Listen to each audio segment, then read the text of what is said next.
கர்த்தருடைய வசனத்தை கேட்போம். ஏசாயா எழுதின தீர்க்க தரிசன புஸ்தகம் ಏಷಾಯ ಬರೆದ ಪ್ರವಾದನೆ ಪುಸ್ತಕ 43 அதிகாரம் 43ನೇ ಅಧ್ಯಾಯ 21 ವಚನ. 21ನೇ ವಚನ.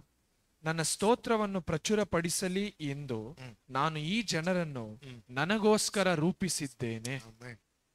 இந்த ஜனத்தை எனக்கென்று ஏற்படுத்தினேன், இவர்கள் என் துதியை சொல்லி வருவார்கள். நான் திரும்ப படிக்கிறேன், நல்லா பாருங்க.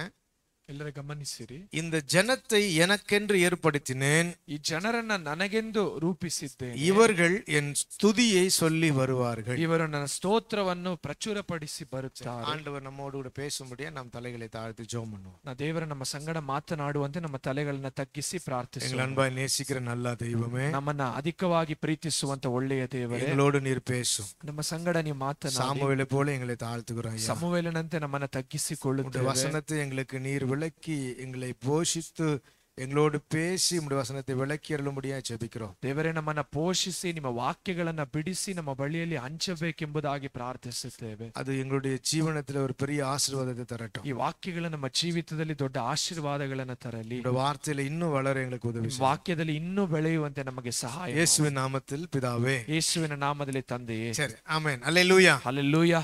இப்போ இந்த வசனம் இஸ்ரவேல் ஜனங்களை பார்த்து சொல்றாரு. ಈ ವಾಕ್ಯವನ್ನ ಬಂದು ಇಸ್ರೇಲ್ ಜನರನ್ನು ನೋಡಿ ಹೇಳುತ್ತಾರೆ. அவர் சொல்றாரு, உங்களை எனக்கென்று ஏற்படுத்தினேன், ನಿಮ್ಮನ್ನ ನನಗೋಸ್ಕರವಾಗಿ ನಾನು ಆರಿಸಿಕೊಂಡಿದ್ದೇನೆ, நீங்கள் என் துதியை சொல்லி வருவீர்கள். ನನ್ನ ಸ್ತುತಿಗಳನ್ನ ನೀವು ಪ್ರಚುರಪಡಿಸಿ ಬರುತ್ತೀರಾ. என்ன அர்த்தம்னா, ஆண்டவர் எப்போதும் துதிச்சிட்டே இருப்பாங்க. ಅದರ ಅರ್ಥ ಅವರು ದೇವರನ್ನು ಯಾವಾಗಲೂ ಸ್ತುತಿಸುತ್ತಾ ಇರುತ್ತಾರೆ. ஏன்னா இவர்கள் தான் தேவனுடைய ஜனம். ಕಾರಣ ಇವರೇ ದೇವರ ಜನರು. அப்ப உங்களை பார்த்து சொல்றாரு, ಆಗ ನಿಮ್ಮನ್ನ ನೋಡಿ ಹೇಳುತ್ತಾರೆ, உங்களை எனக்கென்று ஏற்படுத்தினேன், ನಿಮ್ಮನ್ನ ನನಗೋಸ್ಕರವಾಗಿ ನಾನು நீங்கள் ಆರಿಸಿಕೊಂಡಿದ್ದೇನೆ, என்னுடைய துதியை சொல்லி வருவீர்கள். ನೀವು ನನ್ನ ಸ್ತೋತ್ರವನ್ನ ಪ್ರಚುರಪಡಿಸಿ ಬರುತ್ತೀರಾ. உங்களையும் என்னையும் ஆண்டவர் அவருடைய பிள்ளைகளாய் மாற்றினதுக்கு காரணம் என்ன? ಅನ್ನ ನಿಮ್ಮನ್ನ ನಮ್ಮನ್ನ ದೇವರು ತನ್ನ ಮಕ್ಕಳನ್ನಾಗಿ ಮಾರ್ಪಡಿಸಿರುವುದಕ್ಕೆ ಕಾರಣ ಏನು? அவருடைய துதியை சொல்லணும். ಆತನ ಸ್ತುತಿಯನ್ನು ನಾವು ಪ್ರಚುರಪಡಿಸಬೇಕು. அல்லேலூயா, ಹಲ್ಲೆಲೂಯಾ, அல்லேலூயா. ಹಲ್ಲೆಲೂಯಾ.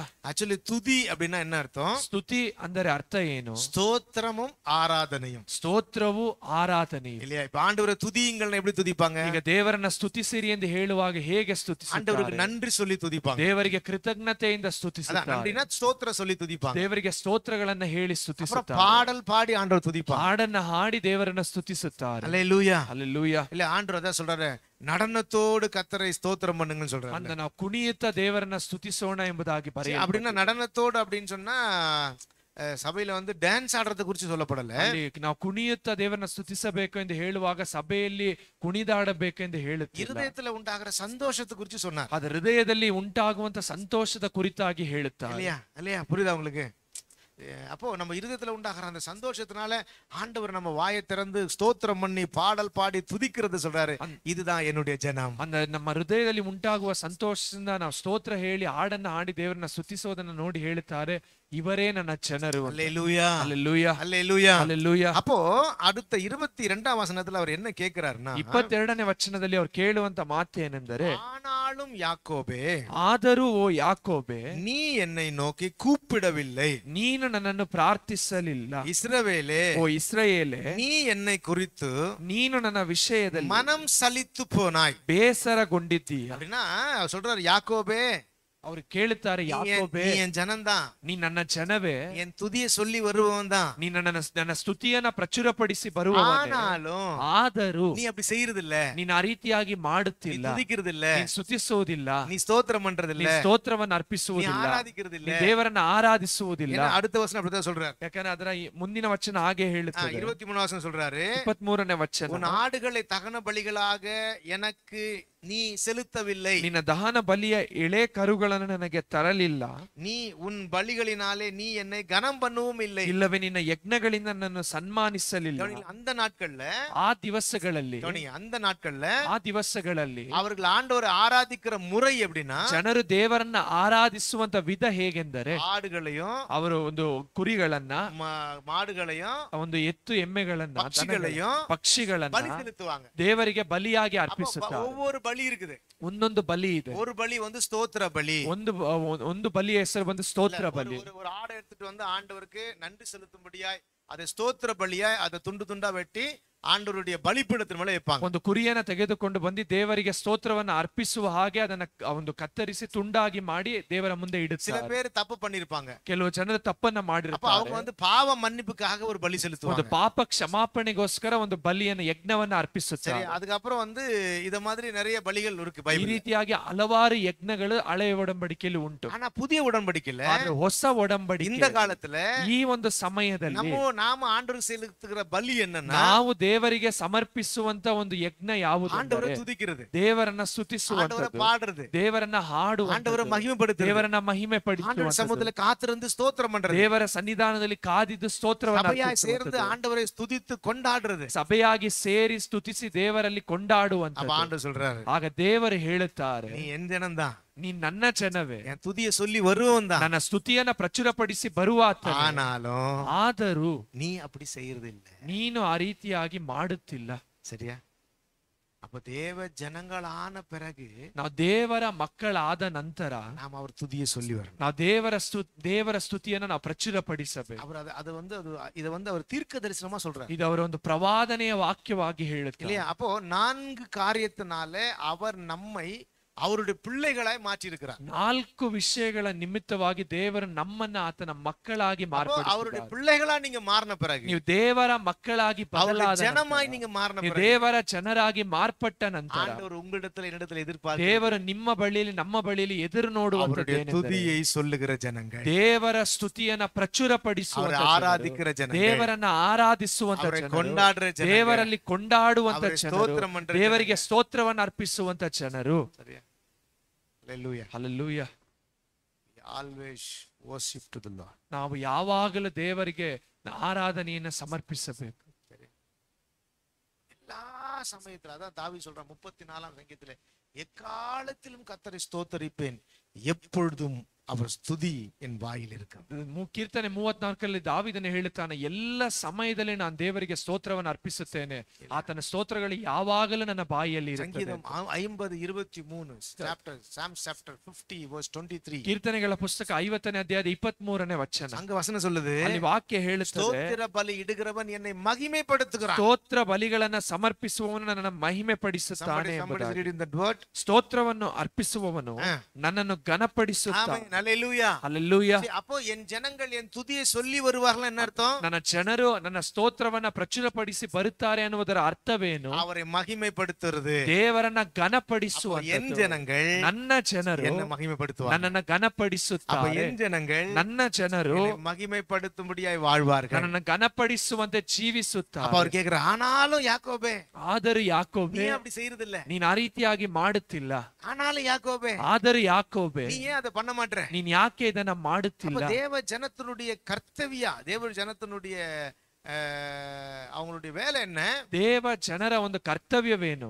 அவர்கள் தேவனை மகிமைப்படுத்தணும். ಅವರ ದೇವರನ್ನ ಘನಪಡಿಸಬೇಕು. ஹல்லேலூயா. ಹಲ್ಲೆಲೂಯಾ. நீங்களும் நானும் தேவனை மகிமைப்படுத்தும்படியாக உங்களையும் என்னையும் தேவன் தெரிந்து கொண்டிருக்கிறார். ನೀವು ನಾವು ದೇವರನ್ನ ಘನಪಡಿಸುವಂತೆ ದೇವರು ನಿಮ್ಮನ್ನ ನಮ್ಮನ್ನ ಆರಿಸಿಕೊಂಡಿದ್ದಾರೆ. ஹல்லேலூயா. ಹಲ್ಲೆಲೂಯಾ. அதுக்காகத்தான் நம்மளை ரட்சித்தார். ಅದಕ್ಕೋಸ್ಕರವೇ ದೇವರು ನಮ್ಮನ್ನ ರಕ್ಷಿಸಿದ್ದಾರೆ. அப்புறம் நம்முடைய பழைய வாழ்க்கையில நமக்கு விடுதலை தந்தார். ನಮ್ಮ ಹಳೆಯ ಜೀವಿತದಿಂದ ದೇವರು ಬಿಡುಗಡೆಯನ್ನು ಕೊಟ್ಟಿದ್ದಾರೆ. அப்புறம் ஆண்டவர் நம்மை பரிசுத்தம் புதிய பிள்ளைகளை மாற்றிட்டார். ಅದಾದ ನಂತರ ದೇವರು ನಮ್ಮನ್ನ ಪರಿಶುದ್ಧವಾಗಿಯೂ ನೂತನ ಸೃಷ್ಟಿಯಾಗಿಯೂ ಮಾರ್ಪಡಿಸಿದ್ದಾರೆ. ஆண்டவர் பரிசுத்தாவின் அபிஷேகத்தை தந்து உங்களையும் என்னையும் சாட்சியாಗಿ ದೇವರು ಪವಿತ್ರಾತ್ಮನ ಅಭಿಷೇಕವನ್ನು ಕೊಟ್ಟು ನಿಮ್ಮನ್ನ ನಮ್ಮನ್ನ ಸಾಕ್ಷಿಗಳಾಗಿ ஹல்லேலூயா. ಹಲ್ಲೆಲೂಯಾ. சத்தமா அல்லேலூயா சொல்லுவோமா? ಹಲ್ಲೆಲೂಯಾ. ஹல்லேலூயா. ಹಲ್ಲೆಲೂಯಾ. நீங்களும் நானும் ஆண்டவருடைய பிள்ளைகள் என்பது எந்த சாட்சினா அவரை எப்பொழுதும் மகிமைப்படுத்தணும். ನೀವು ನಾವು ದೇವರ ಮಕ್ಕಳು ಅನ್ನುವಂತ ಸಾಕ್ಷಿ ಏನೆಂದರೆ ನಾವು ಯಾವಾಗಲೂ ದೇವರನ್ನ ಘನಪಡಿಸಬೇಕು. ಅದதான் தேவன் எதிர்பார்க்கிறார். ಅದನ್ನೇ ದೇವರು ಎದುರು ನೋಡುತ್ತಾರೆ. What is the Christianity? ಅಂದ ಕ್ರೈಸ್ತನ ಮಾರ್ಗವೇನು? People who are praise the Lord. ದೇವರನ್ನ ಮಹಿಮೆ ಪಡಿಸುವಂತ ಜನರು. தேவனை மகிமைப்படுத்துறது தான் கிறிஸ்டியன். ದೇವರ ನಾಮವನ್ನು ಮಹಿಮೆ ಪಡಿಸುವವರೇ ಕ್ರೈಸ್ತರು. அப்படிதான் ஆண்டவர் சொல்றாரு. ಅದೇ ರೀತಿಯಾಗಿ ದೇವರು இந்த ಹೇಳ್ತಾರೆ, ஜனம் என்னுடைய ஜனம், ಈ ಜನರು ನನ್ನ ಜನರು, என்னை மகிமைப்படுத்துகிற ஜனம் என்று ನನ್ನನ್ನು சொல்றாரு. ಮಹಿಮೆ ಪಡಿಸುವಂತ ಜನರು ಎಂದು ದೇವರು அல்லேலூயா. ಹೇಳ್ತಾರೆ. ಹಲ್ಲೆಲೂಯಾ, அல்லேலூயா. ಹಲ್ಲೆಲೂಯಾ. ஆகையினாலே தேவனை மகிமைப்படுத்தும்படியாகவே தேவன் உங்களையும் என்னையும் அவருடைய பிள்ளைகளாய் அந்த மாற்றியிருக்கிறார். ದೇವರನ್ನ ಮಹಿಮೆ ಪಡಿಸುವುದಕ್ಕೋಸ್ಕರವೇ ದೇವರು ನಿಮ್ಮನ್ನ ನಮ್ಮನ್ನ ಆತನ ಮಕ್ಕಳಾಗಿ இத ಮಾರ್ಪಡಿಸಿದ್ದಾರೆ. தீர்க்க தரிசனமா அவங்க சொல்றாங்க. ಇದನ್ನ ಪ್ರವಾದನ ವಾಕ್ಯವಾಗಿ ಅದನ್ನ ಇಸ್ರೇಲ್ ಜನರಿಗೆ ಹೇಳುತ್ತಾರೆ. யாக்கோபே, ಯಾಕೋಬೆ, நான் உன்னை ನಾನ್ ನಿನ್ನನ್ನ என் ஜனமா தெரிஞ்சுக்கிட்டேன், ನನ್ನ ಜನರನ್ನಾಗಿ நீ ಮಾರ್ಪಡಿಸಿದ್ದೇನೆ, என் துதியை சொல்லி வருவே. ನನ್ನ ಸ್ತುತಿಗಳನ್ನ ಪ್ರಚುರಪಡಿಸಿ ಬರುತ್ತೀಯಾ சரியா? ಎಂಬುದಾಗಿ. அப்போ அதுல 4 காரியத்தை அவர் எழுதி ಅದರಲ್ಲಿ வச்சிருக்காரு. 4 ವಿಷಯಗಳನ್ನ ಅವ್ರು ಬರೆದಿದ್ದಾರೆ. கவனிங்களா, இந்த தீர்க்க தரிசனங்களை நீங்க வாசிக்கும் பொழுது ಈ ಪ್ರವಾದನ ವಾಕ್ಯಗಳನ್ನ ನೀವು ಓದುವಾಗ ஒரு காரியத்தை நீங்க தலையில நீங்க மைண்ட்ல வச்சுக்கணும். ಒಂದು ವಿಷಯವನ್ನ ನೀವು ಮನಸ್ಸಿನಲ್ಲಿ ಇಟ್ಟುಕೊಳ್ಳಬೇಕು. நான் திரும்ப சொல்றேன், ಅದನ್ನ ಪುನಃ ಹೇಳುತ್ತೇವೆ. தீர்க்க தரிசனத்தை வாசிக்கும் பொழுது மட்டும் ಪ್ರವಾದನ ವಾಕ್ಯಗಳನ್ನ ನೀವು ಓದುವಾಗ ஒரு வசனத்தை நீங்க மனசுல வச்சுக்கணும். ಒಂದು ಕಾರ್ಯವನ್ನ ನಿಮ್ಮ ಮನಸ್ಸಿನಲ್ಲಿ அது ಇಟ್ಟುಕೊಳ್ಳಬೇಕು. வாசிக்கமான 2 பேதுரு 1 அதிகாரம் 20 ಪೇತ್ರನಿಗೆ ಬರೆದ 2ನೇ ಪತ್ರಿಕೆ 1ನೇ ಅಧ್ಯಾಯದ 20ನೇ ವಚನ. 2 Peter chapter 1 verse 20. ಪೇತ್ರನು ಬರೆದ 2ನೇ ಪತ್ರಿಕೆ 1ನೇ ಅಧ್ಯಾಯದ 20ನೇ ವಚನ. ಬರಹದ ಯಾವ ಪ್ರವಾದನೆಯೂ எழுதியிருக்கிற எல்லா தீர்க்க தரிசனமும் ಕೇವಲ ಸ್ವಂತವಾಗಿ ವಿವರಿಸತಕ್ಕದ್ದಲ್ಲವೆಂಬುದನ್ನು. விவரிசத்தக்கதல்ல அப்படின்னா என்ன அர்த்தம்னா, நீங்க எல்லாம் புரிஞ்சுடுங்க. இதை நீங்க புரிஞ்சாதான் நான் சொல்லக்கூடியது உங்களுக்கு அர்த்தமா. நல்லா புரிஞ்சுங்க, கவனிங்க. வேதத்தில் உள்ள எந்த தீர்க்க தரிசனமும் சுய தோற்றமான பொருளை உடையதாய் இராதென்று. ஓகே, நல்லா புரிஞ்சுங்க. ಬರಹದ ಯಾವ ಪ್ರವಾದನೆಯು ಕೇವಲ ಸ್ವಂತವಾಗಿ ವಿವರಿಸತಕ್ಕದ್ದಲ್ಲವೆಂಬುದನ್ನು. ಸ್ವಂತವಾಗಿ ವಿವರಿಸನ எழுதப்பட்ட மாதிரியே அதோட அர்த்தம் கிடையாது. அந்த ದೇವರ ವಾಕ್ಯ ಪ್ರವಾದನ ವಾಕ್ಯಗಳು ಬರಹದ ಪ್ರಕಾರವಾಗಿಯೇ ನಾವು ತೆಗೆದುಕೊಳ್ಳಬಾರದು. ಅದಕ್ಕೆ ಅರ್ಥ ಬೇರೆ. அதனாலதான் நிறைய ஊழியக்காரங்க தெரியாம பேசிடுறாங்க. அந்த ಅನೇಕ ಸೇವಕರು ತಿಳಿಯದೆ ಮಾತನಾಡುತ್ತಾರೆ. காரணம் அதுக்கு அர்த்தம் வேற.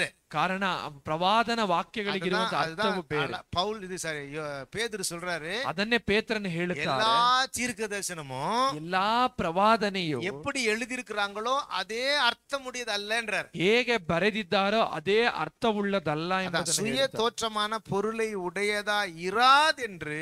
ಅದು ಕೇವಲ ಸ್ವಂತವಾಗಿ ವಿವರಿಸತಕ್ಕದ್ದಲ್ಲವೆಂಬುದನ್ನು நீங்க முதல்ல தெரிஞ்சுக்கிடுங்க, ನೀವು ಮೊದಲು ತಿಳಿದುಕೊಳ್ಳಿರಿ ಎಂದು ಹೇಳುತ್ತಾರೆ. நீங்க மனசுல வச்சுக்கிட்டீங்கன்னா, ನೀವು ಇದನ್ನ ಮನಸ್ಸಿನಲ್ಲಿ ಇಟ್ಟುಕೊಂಡರೆ புரியும். ಈಗ ಹೇಳುವಂತದ್ದು ನಿಮಗೆ ತಿಳಿಯುತ್ತದೆ. இப்போ இந்த 21ஆம் வசனம் சொல்றது காரணம் என்னன்னா, ಈ 21ನೇ ವಚನವನ್ನು ಅವರು ಹೇಳುವುದಕ್ಕೆ ಕಾರಣ ಏನೆಂದರೆ 4 விதமான அனுபவத்துக்குள்ள கொண்டு வருவார். ಇದು 4 ವಿಧವಾದಂತ ಅನುಭವದೊಳಗೆ ತೆಗೆದುಕೊಂಡು இந்த அனுபவத்துக்குள்ள வந்த உடனே, ಈ ಒಂದು ಅನುಭವದೊಳಗೆ ನಾವು ಬಂದ ನಂತರ சொல்றார், இவர்கள் என் ஜனங்கள். ದೇವರು ಹೇಳುತ್ತಾರೆ, ಇವರು ನನ್ನ ಜನರು, துதியை சொல்லி வருவார். ಇವರು ನನ್ನ ಸ್ತುತಿಗಳನ್ನ ಪ್ರಚುರಪಡಿಸುತ್ತಾರೆ. அல்லேலூயா, அல்லேலೂಯಾ, அல்லேலூயா, அல்லேலூயா. அப்ப தேவன் அவரை மகிமைப்படுத்தக்கூடிய ஜனங்களை இந்த 4 விதமான அனுபவத்துக்குள்ள கொண்டு வருவார். ದೇವರು ತನ್ನನ್ನ ಮಹಿಮೆ ಪಡಿಸುವಂತ ಜನರನ್ನ ಈ 4 ವಿಧವಾದ ಅನುಭವದೊಳಗೆ ಮುನ್ನಡೆಸುತ್ತಾರೆ. அப்பதான் அவர்கள் தேவனுடைய ஜனங்களா இருந்து தேவனை மகிமைப்படுத்துவார். ಆಗಲೇ ಅವರು ದೇವರ ಜನರಾಗಿದ್ದು ದೇವರ ನಾಮವನ್ನ ಮಹಿಮೆ ಪಡಿಸುತ್ತಾರೆ. சரியா? இப்ப புரியுதா உங்களுக்கு நான் சொல்றது? ಈಗ ಹೇಳುತ್ತಿರುವಂತದ್ದು ಅರ್ಥವಾಗ್ತಿದ್ಯಾ? புரியாது இருக்குதா? ಅರ್ಥವಾಗದೆ ಇದೆಯಾ? Any more doubts? ಯಾವುದಾದ್ರೂ ಅನುಮಾನ ಇದೆಯಾ? ಓಕೆ, அல்லேலூயா. முதலாவது காரியத்தை சொல்றேன். ஃபர்ஸ்ட் காரியம், முதலாவது காரியம், ಮೊದಲನೆಯ ವಿಷಯ, மீட்டுக்கொள்ளுதலாலே ದೇವರು ನಮ್ಮನ್ನ ವಿಮೋಚಿಸಿರುವುದರಿಂದ நீங்கள் தேவனுடைய ஜனங்கள், நீங்கள் தேவனுடைய துதியை சொல்லி ನೀವು ದೇವರ ಜನರು, ದೇವರ ಸ್ತುತಿಗಳನ್ನ ಪ್ರಚುರಪಡಿಸುತ್ತೀರಿ. எழுதி வச்சுக்கங்க, கரெக்டா புரிஞ்சுங்க. ಅದನ್ನ ಬರೆದಿಟ್ಟುಕೊಳ್ಳಿರಿ. நீங்க ஏன் ஆண்டவர் துதிப்பீங்கன்னா, ನೀವು ಯಾಕೆ ದೇವರನ್ನ அவர் உங்களை மீட்டு கொண்டதினாலே, ದೇವರು ನಿಮ್ಮನ್ನ ವಿಮೋಚಿಸಿರುವುದರಿಂದ நீங்கள் தேவனுடைய பிள்ளையா இருக்கிறீங்க, ದೇವರ ಮಕ್ಕಳಾಗಿ நீங்க தேவனை மகிமைப்படுத்துவீங்க, ನೀವು ದೇವರನ್ನ ಮಹಿಮೆ ಪಡಿಸುತ್ತೀರಿ. ಎರಡನೆಯದಾಗಿ என்ன சொல்றேன்னா, அவர் உங்களை பழைய சுபாவங்களில் இருந்து, அப்படின்னா பழைய காரியத்திலிருந்து உங்களை விடுவித்தார். உங்களை என்ன செஞ்சாராம்? விடுவித்தாரு. ஆகையினாலே நீங்க தேவனுடைய பிள்ளைகள், நீங்கள் கர்த்தரை மகிமைப்படுத்துவீர்கள். ಎರಡನೆಯದಾಗಿ ದೇವರು ನಿಮ್ಮ ಹಳೆಯ ಸ್ವಭಾವಗಳಿಂದ ನಿಮ್ಮನ್ನ ಬಿಡುಗಡೆ ಮಾಡಿರುವುದರಿಂದ ನೀವು ದೇವರ ಮಕ್ಕಳು, ದೇವರ ನಾಮವನ್ನ ಮಹಿಮೆ ಪಡಿಸುತ್ತೀರಿ. ಮೂರನೆಯದಾಗಿ ஆண்டவர் உங்களை புதிய சிருஷ்டியாய் மாத்திட்டார். ದೇವರು ನಿಮ್ಮನ್ನ ನೂತನ ಸೃಷ್ಟಿಯಾಗಿ ಮಾರ್ಪಡಿಸಿದ್ದಾರೆ. மாத்திட்டாரா இல்லையா? ಮಾರ್ಪಡಿಸಿದ್ದಾರಾ ಇಲ್ಲವಾ? நீங்க எல்லாம் யாரு? ನೀವೆಲ್ಲ ಯಾರು?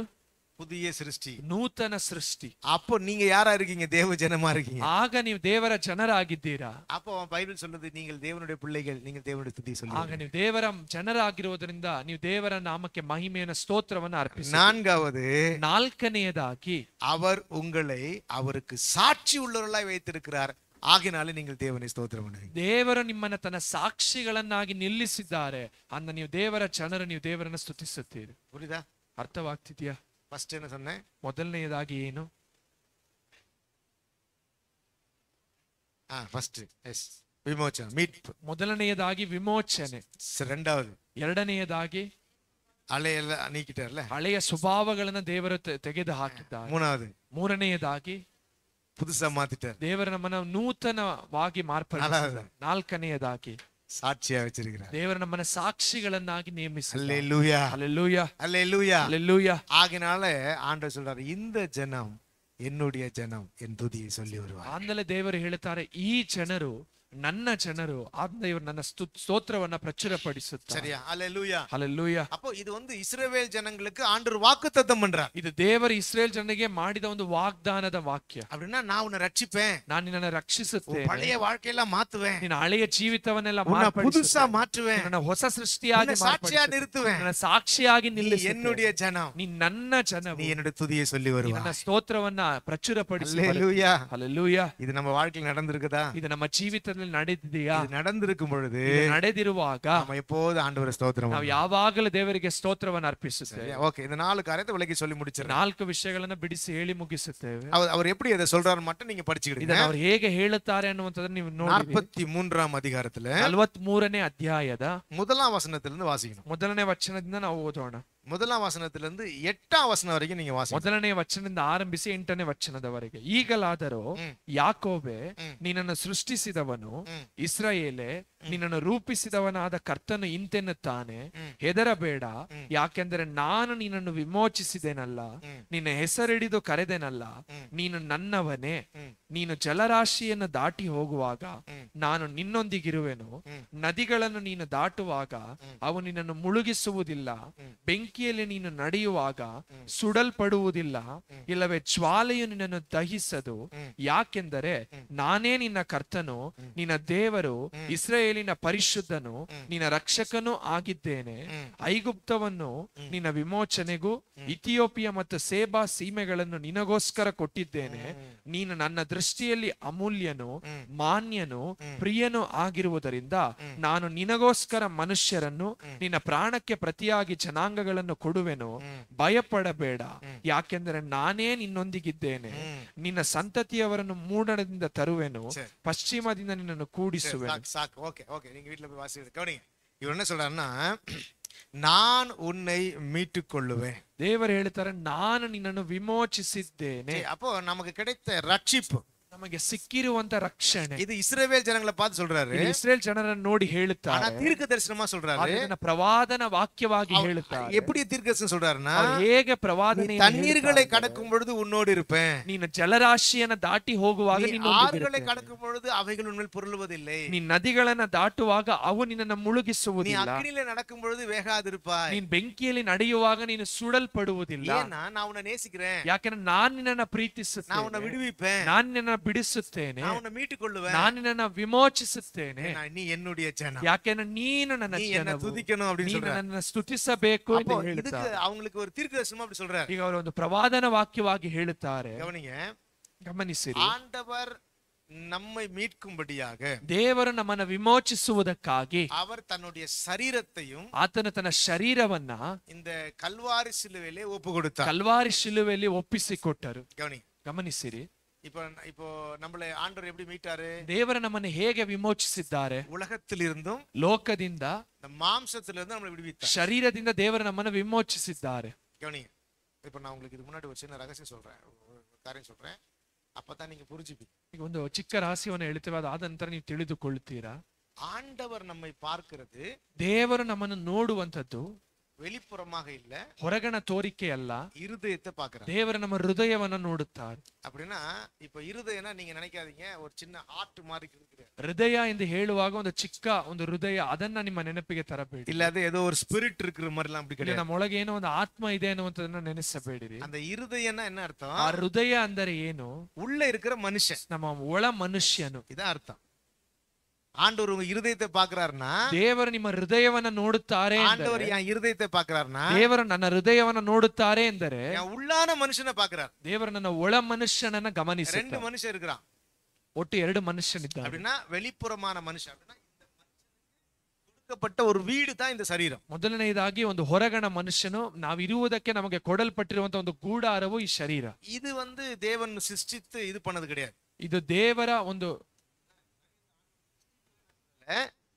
இந்த சரீரம் முக்கியம் கிடையாது சொல்றேன். ಈ ಶರೀರವು ಪ್ರಾಮುಖ್ಯವಾದದ್ದು. இதுக்குள்ள இருக்கீங்க பாருங்க, நீங்களும் நானும். ಈ ಶರೀರದೊಳಗಿರುವಂತ ನೀವು ನಾವು, அந்த உள்ளான மனுஷன், ಆ ಒಳ ಮನುಷ್ಯನು, அந்த நினைவு, ಆ ಒಂದು ನೆನಪು, அந்த இருதயம், ಆ ಹೃದಯ, அந்த மனசு, ಆ ಮನಸ್ಸು, அததான் சொல்ல வர்றாரு. ಅದನ್ನೇ ಅವರು ಹೇಳುವುದಕ್ಕೆ அததான் அவர் பாக்குறாரு. ಅದನ್ನೇ ದೇವರು ನೋಡುವಂತ. கவனிங்களேன், ஆதாம உண்டு பண்ண உடனே ದೇವರ ಆದಾಮನನ್ನ ಸೃಷ್ಟಿಸಿದ ನಂತರ பார்த்து சொன்னாரு, ಆದಾಮನ ನೋಡಿ ಹೇಳಿದರು, இத நீ சாப்பிட்டீனா நீ செத்துருவேன்னா. ಈ ಹಣ್ಣನ್ನ ನೀನ್ ತಿನ್ನುವಾಗ ಸಾಯುತ್ತೀಯ ಅಂತ. கரெக்டா? ಸರಿನಾ? அவன் சாப்பிட்டான், ಆದಾಮನ ಅದನ್ನ ತಿಂದನು, அவனுக்கு மரணம் வந்துச்சு. ಅವನಿಗೆ ಮರಣ ಬಂತು. ஆனா எதுல மரணம் வரல? ಆದ್ರೆ ಯಾವುದರಲ್ಲಿ ಅವನಿಗೆ ಮರಣ ಬರಲಿಲ್ಲ. சரீரத்துல மரணம் வரல, ಶಾರೀರಿಕವಾದ ಮರಣ ಬರಲಿಲ್ಲ. உள்ளான மனுஷன்ல இறந்துட்டார். ಅವನು ಆದಾಮನ ಒಳ ಮನುಷ್ಯನು ಸತ್ತು ಹೋದ. அப்படின்னா தேவனை விட்டு விலகி போயிட்டான். ಅದರ ಅರ್ಥ ಅವನು ದೇವರಿಂದ ದೂರವಾದ. ஆகையினாலதான் ஆண்டவர் என்ன சொல்றாரு? ಆದ್ಮೇಲೆ ದೇವರು ಹೇಳುವಂತದ್ದೇನು? இவன் உள்ளான மனுஷன்ல செத்துட்டான். ಇವನ ಒಳ ಮನುಷ್ಯನು ಸತ್ತು ಹೋದನು. இனி ஒர மனுஷನಲ್ಲಿ அப்படின்னா வெளிப்புறமான சரீரத்துல அவன் உயிரோடு இருக்கக்கூடாதுன்னு சொல்லிட்டான்.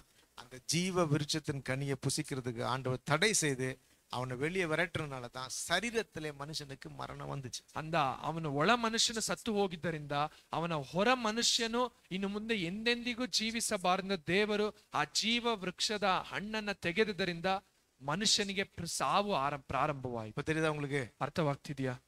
சரீரத்துக்கு மரணத்தை கடவுள் ஏன் அனுமதிச்சாரு? ಈ ಶರೀರಕ್ಕೆ ಮರಣವನ್ನ ದೇವರು ಯಾಕೆ ನೇಮಿಸಿದ್ದಾರೆ? உள்ளான மனுஷன் இறந்ததுனாலதான். ನಮ್ಮ ಒಳ ಮನುಷ್ಯನು ಸತ್ತು ಹೋಗಿರುವ கர்த்தர் எதை தான் பாக்குறாரு? ದೇವರು ಯಾವುದನ್ನ ಗಮನಿಸುತ್ತಾರೆ? எதை பாக்குறாரு? ಯಾವುದನ್ನ ನೋಡುತ್ತಾರೆ? உள்ளான மனுஷனை தான். ನಮ್ಮ ಒಳ ಮನುಷ್ಯನನ್ನ ದೇವರು இருதயத்தை தான் பாக்குறாரு. ನಮ್ಮ ಹೃದಯವನ್ನ ದೇವರು இருதயத்தை தான் பாக்குறாரு. ನಮ್ಮ ಹೃದಯವನ್ನ ದೇವರು இதுதான் தேவ சாயல். ಇದೇ ದೇವರ ಹೋಲಿಕೆ. இதுதான் ஆண்டவரோடு கூட வாழ போறது. ಇದೇ ದೇವರ ಸಂಗಡ ಜೀವಿಸುವುದಕ್ಕಿರುವ. ஹல்லேலூயா, ಹಲ್ಲೆಲೂಯಾ. ஆகையால தான் அவர் இஸ்ரவேலை பார்த்து சொல்றாரு, ಅಂದಲೆ ಇಸ್ರೇಲನ್ನ ನೋಡಿ ಹೇಳುತ್ತಾರೆ, நான் உன்னை மீட்டுக்கொள்ளுவேன். ನಾನು ನಿನ್ನನ್ನು ವಿಮೋಚಿಸುತ್ತೇನೆ. சரியா? மீட்டுக்கொள்ளுவேன்னு சொன்னார் இல்லையா? ನಾನು ನಿನ್ನನ್ನು ವಿಮೋಚಿಸುತ್ತೇನೆ ಎಂದು ಹೇಳುತ್ತಾರೆ. சொல்றேன், உங்களை என்னை ஆண்டவர் மீட்டுக்கொண்டார். ಈಗ ದೇವರು ನಿಮ್ಮನ್ನ ನಮ್ಮನ್ನ ವಿಮೋಚಿಸಿದ್ದಾರೆ. இல்லையா? எத்தனை பேர் ரட்சிக்கப்பட்டிருக்கீங்க? ಎಷ್ಟು ಜನ ರಕ್ಷಣೆ ಹೊಂದಿದ್ದೀರಾ? ஒரு அலையில சொல்லுங்க பார்க்கலாம். ಹಲ್ಲೆಲೂಯಾ. சரி, ஓகே. ஒரு கேள்வி கேட்கிறேன், எப்படி ரட்சிக்கப்பட்டீங்க? ನೀವು ಹೇಗೆ ರಕ್ಷಣೆ ಹೊಂದಿದ್ದೀರಾ? இல்ல இல்ல, செயல் கேட்கல. நான் கேட்கிறேன், நீங்க ரட்சிக்கப்பட்டீங்கன்னு எப்படி தெரியுது? ನೀವು ರಕ್ಷಣೆ ಹೊಂದಿದ್ದೀರಾ ಅನ್ನುವಂಥದ್ದು ಹೇಗೆ ತಿಳಿಯುತ್ತದೆ? சுபாவம் மாறுச்சுனால இல்லையா? சரி, ஓகே. என்ன அது உங்களுக்கு சொல்லி தரல. என்ன அர்த்தம்னா, இருதயம் இந்த சரீரத்திலிருந்து மீட்டு கொள்ளப்பட்டது, அதுதான் ரட்சிப்பு. ನಮ್ಮ ಹೃದಯವು ಈ ಶರೀರದಿಂದ ವಿಮೋಚಿಸಲ್ಪಟ್ಟಿರುವಂತದ್ದು ರಕ್ಷಣೆ. இதுதான் கல்வாரி சிலுவையில ஆண்டவர் செஞ்சார். ಇದೇ ಕಲ್ವಾರಿ ಶಿಲುಬೆಯಲ್ಲಿ ದೇವರು ಮಾಡಿರುವಂತ. அவர் சொல்றாரு, சரீரமாகிய திரை வழியாக ஒரு புதிய மார்க்கத்தை உண்டு பண்ணார். அப்படின்னா பாவ சரீரத்தை பாவத்தை போக்கும் பலியாக ஒப்பு கொடுத்தார். ದೇವರು ಶರೀರದ ಪರದೆಯನ್ನ ಹರಿದು ಒಂದು ನೂತನ ಮಾರ್ಗವನ್ನ ಸೃಷ್ಟಿಸಿದ್ದಾರೆ. ಈ ಪಾಪ ಶರೀರದ ಮೂಲಕ, ಅಂದ್ರೆ ಇದನ್ನ ಹರಿದು ದೇವರು ಒಂದು ಹೊಸ ಮಾರ್ಗವನ್ನ ಉಂಟು ಮಾಡಿದ್ದಾರೆ. நான் நினைக்கிறேன் உங்களுக்கு புரியலன்னு நினைக்கிறேன் அங்கிள் இப்படி சொல்றது. சரி, ஓகே. நீங்க புரிஞ்சுக்கிற வசனம் படிங்களேன். கலாத்தியர் 6ஆம் அதிகாரம் 14ஆம் வசனம். ಗಲಾತ್ಯದವರಿಗೆ ಬರೆದ ಪತ್ರಿಕೆ 6ನೇ ಅಧ್ಯಾಯದ 14ನೇ ವಚನ. ನನಗಾದರೂ ನಮ್ಮ ಕರ್ತನಾದ ಯೇಸು ಕ್ರಿಸ್ತನ ಶಿಲುಬೆಯ ವಿಷಯದಲ್ಲಿ ಹೊರತು ಹೆಚ್ಚಳ ಪಡುವುದು ಬೇಡವೇ ಬೇಡ. ಆತನ ಮೂಲಕ, கவனிங்க, அவர் மூலமாய் ಲೋಕವು ನನ್ನ ಪಾಲಿಗೆ, கவனிங்க, உலகம் எனக்காகவும் ಶಿಲುಬೆಗೆ ಹಾಕಿಸಿಕೊಂಡಿತು. ನಾನು ಲೋಕದ ಪಾಲಿಗೆ ಶಿಲುಬೆಗೆ ಹಾಕಿಸಿಕೊಂಡವನಾಗಿದ್ದೇನೆ. அல்லேலூயா, அல்லேலூயா. அப்படின்னா கல்வாரி சிலுவையில என்ன நடந்துச்சு? ಕಲ್ವಾರಿ ಶಿಲುಬೆಯಲ್ಲಿ ನಡೆದಿರುವಂತದ್ದೇನು, இந்த உலகத்தையும் ಈ ಲೋಕವನ್ನ, இந்த சரீரத்தையும் ಈ ಶರೀರವನ್ನ ஆண்டவர் அழிச்சு ದೇವರು ಇಲ್ಲದಂತೆ ಮಾಡಿ என்ன விடுதலை ஆக்கிட்டார். ದೇವರು ನಮ್ಮನ್ನ ವಿಮೋಚಿಸಿದ್ದಾರೆ. அல்லேலூயா. ಹಲ್ಲೆಲೂಯಾ. புரியுதா உங்களுக்கு? ಅರ್ಥವಾಗ್ತಿದ್ಯಾ? இதுக்கு பேர் தான் ரட்சிப்பு. ಇದಕ್ಕೆ ಹೆಸರೇ ರಕ್ಷಣೆ. உங்க இருதயத்துல உண்டாகிற அந்த மீட்பு அப்படின்னா இதுவரைக்கும் உங்க விருப்பத்தின்படி வாழும்படி உங்களை அடிமைப்படுத்தியிருந்த இந்த சரீரத்திலிருந்து, இந்த உலகத்திலிருந்து, இந்த பிசாசுடைய கிரியிலிருந்து ஆண்டவர் என் இருதயத்தை விடுதலையாக்கி விட்டார். இதுதான் ரட்சிப்பு. அல்லேலூயா. ಇದುವರೆಗೂ ನೀವು ಶರೀರಕ್ಕೆ ಅನುಗುಣವಾಗಿ ಜೀವಿಸುವಂತೆ ನಿಮ್ಮನ್ನ ಆಳ್ವಿಕೆ ಮಾಡ್ತಿದ್ದಂತ ವಿಷಯಗಳನ್ನ, ಈ ಲೋಕವನ್ನ, ಸೈತಾನನ ದೇವರ ನೀಗಿಸಿರುವಂತದ್ದೇ ರಕ್ಷಣೆಯು. இதுதான் ரட்சிப்பு. ಇದೇ ರಕ್ಷಣೆ. இதை இஸ்ரவேலுக்கு சொல்றார். ಇದನ್ನ ಇಸ್ರೇಲ್ ಜನರಿಗೆ ಹೇಳುತ್ತಾರೆ, நான் உன்னை மீட்டுக் கொள்ளுவேன். ನಾನು ನಿನ್ನನ್ನ ವಿಮೋಚಿಸುತ್ತೇನೆ. அல்லேலூயா. ಹಲ್ಲೆಲೂಯಾ. அப்ப ஆண்டவர் உங்களுக்கு எனக்கு அந்த ரட்சிப்பை தந்தார். ದೇವರು ನಿಮಗೂ ನಮಗೂ ಆ ರಕ್ಷಣೆಯನ್ನ ಕೊಟ್ಟಿದ್ದಾರೆ. அதனாலதான் கலாத்தியர் 1:20 சொல்றாரு. ಅದರಿಂದಲೇ ಗಲಾತ್ಯದವರಿಗೆ ಬರೆದ ಪತ್ರಿಕೆ 1ನೇ ಅಧ್ಯಾಯದ 20ನೇ ವಚನದಲ್ಲಿ ಹೇಳುತ್ತಾರೆ, வாசிங்க பார்க்கலாம். ரொம்ப நல்லா இருக்கும். ಈಗ ನಾನು ಅಲ್ಲ ನಿಮಗೆ ಬರೆಯುವವುಗಳ ವಿಷಯದಲ್ಲಿ ಈಗ ದೇವರ ಮುಂದೆ ನಾನು ಸುಳ್ಳಾಡುವುದಿಲ್ಲ. 2:20 ವಾಸಿ 2:20 ವಾಸಿ. 2ನೇ ಅಧ್ಯಾಯದ 20ನೇ ವಚನ, ಕ್ರಿಸ್ತನೊಂದಿಗೆ ಶಿಲುಬೆಗೆ ಹಾಕಿಸಿಕೊಂಡವನಾಗಿದ್ದೇನೆ, ಆದಾಗ್ಯೂ ನಾನು ಜೀವಿಸುತ್ತೇನೆ, ಇನ್ನು ಜೀವಿಸುವವನು ನಾನಲ್ಲ, ಆದರೆ ಕ್ರಿಸ್ತನು ನನ್ನಲ್ಲಿ ಜೀವಿಸುತ್ತಾನೆ. அல்லேலூயா. அப்ப அவர் சொல்றாரு, இந்த சரீரத்துல இருந்த நான் இப்ப சரீரத்தை விட்டு விடுதலை ஆயிட்டேன். இப்ப நான் இல்ல, என் இருதயத்துல இயேசுவோடு கூட வாழ்கிறேன். அல்லேலூயா. ಶರೀರದಲ್ಲಿರುವಂತ ನಾನು ಈ ಶರೀರದಿಂದ ಬಿಡುಗಡೆಯನ್ನು ಹೊಂದಿದ್ದೇನೆ, ಇನ್ನು ಮುಂದೆ ನಾನಲ್ಲ, ಈ ಒಂದು ಹೃದಯದಲ್ಲಿ ಕ್ರಿಸ್ತನು ಜೀವಿಸುತ್ತಾನೆ. இந்த சரீரத்தை விட்டு நான் விடுதலை ஆயிட்டேன். ಅದರ ಅರ್ಥ ಈ ಶರೀರದಿಂದ ನಮಗೆ ಬಿಡುಗಡೆ ದೊರಕಿದೆ. நம்முடைய மனசு விடுதலை ஆயிருச்சு. ನಮ್ಮ ಮನಸ್ಸು ಬಿಡುಗಡೆಯನ್ನು ಹೊಂದಿದೆ. வந்துச்சா இல்லையா? ಬಂದಿದ್ಯಾ ಇಲ್ವಾ? நீங்க பாக்குறத பார்த்தா கஷ்டமா தான் இருக்கு. கவனிங்களேன். இப்ப நீங்க புரிஞ்சுக்கணும் இந்த வசனம் வாசிங்க. ரோமர் 8:8. ರೋಮಪುರದವರಿಗೆ ಬರೆದ ಪತ್ರಿಕೆ 8ನೇ ಅಧ್ಯಾಯದ 8ನೇ ವಚನ. 8:8. ಹೀಗಿರಲಾಗಿ ಶರೀರ ಅಧೀನರು, கவனிங்க, சரி அಧೀನರಾ? ಇಲ್ಲ 6 ವಾಸಿங்க. ಆದರೆ ಶರೀರಕ್ಕನುಸಾರವಾದ ಮನಸ್ಸು, ಶರೀರ ಅನುಸಾರವಾದ ಮನಸ್ಸು ಮರಣ, ಆತ್ಮೀಕವಾದ ಮನಸ್ಸು ಜೀವವು ಸಮಾಧಾನವೂ ಆಗಿದೆ. ಕರೆಕ್ಟಾ? இப்போ கவனிங்க. இப்போ நான் ரட்சிக்கப்படுறதுக்கு முன்னாடி என்ன ஆளுகை செஞ்சது எது? மரணம். ನಾವು ರಕ್ಷಣೆ ಹೊಂದುವುದಕ್ಕಿಂತ ಮುಂಚಿತವಾಗಿ ನಮ್ಮನ್ನ ಆಳ್ವಿಕೆ ಮಾಡುತ್ತಿದ್ದಂಥದ್ದು ಮರಣ. ಕರೆಕ್ಟಾ? ಸರಿನಾ? புரியுதா? ಅರ್ಥವಾಗ್ತಿದ್ಯಾ?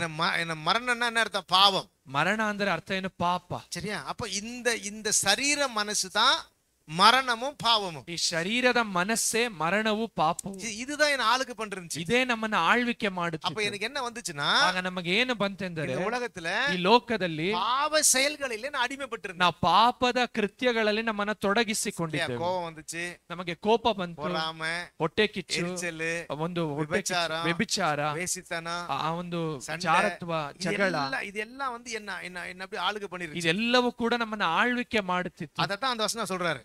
ಅದನ್ನೇ ಆ ವಾಕ್ಯದಲ್ಲಿ ಹೇಳುತ್ತಾರೆ. என்ன சொல்றேன்னா, நீ தண்ணீர்களில் கடக்கும் பொழுது, ನೀನು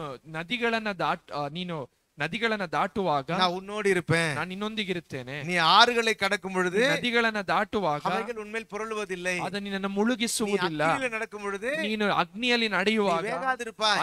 ನೀನು ಅದರಿಂದ ಸುಟ್ಟು ಹೋಗುವುದಿಲ್ಲ. என்ன அர்த்தம்னா, அவர் உன்னை நேசிக்கிறார். ಅದರ ಅರ್ಥ ದೇವರು ನಿಮ್ಮನ್ನ அப்ப ಪ್ರೀತಿಸುತ್ತಾರೆ. இந்த உலகத்தில் இருக்கிற பாவ பிரச்சனைகள் உங்களுடைய ஆவியை ஆளுகை செய்யும் பொழுது ஆண்டவர் சொல்றாரு, நான் இதிலிருந்து உங்களுக்கு விடுதலை தருவேன். ನೀವು ಈ ಲೋಕದಲ್ಲಿ ಶರೀರದಲ್ಲಿ ಇದ್ದು ನಿಮ್ಮ ಆತ್ಮವು ಕಷ್ಟಪಡುವಾಗ ದೇವರು ಹೇಳ್ತಾರೆ, ನಾನು ಇದರಿಂದ ನಿನಗೆ ಬಿಡುಗಡೆಯನ್ನ ಕೊಡುತ್ತೇನೆ. அல்லேலூயா. ಹಲ್ಲೆಲೂಯಾ. இப்ப நமக்கு விடுதலை கிடைச்சிருச்சா? ಈಗ ನಮಗೆ ಬಿಡುಗಡೆ ಸಿಕ್ಕಿದ್ಯಾ? ஆமென். ಆಮೆನ್. விடுதலை கிடைச்சிருச்சு. ನಮಗೆ ಬಿಡುಗಡೆ ಸಿಕ್ಕಿದೆ. விடுதலை கிடைச்சிருச்சா?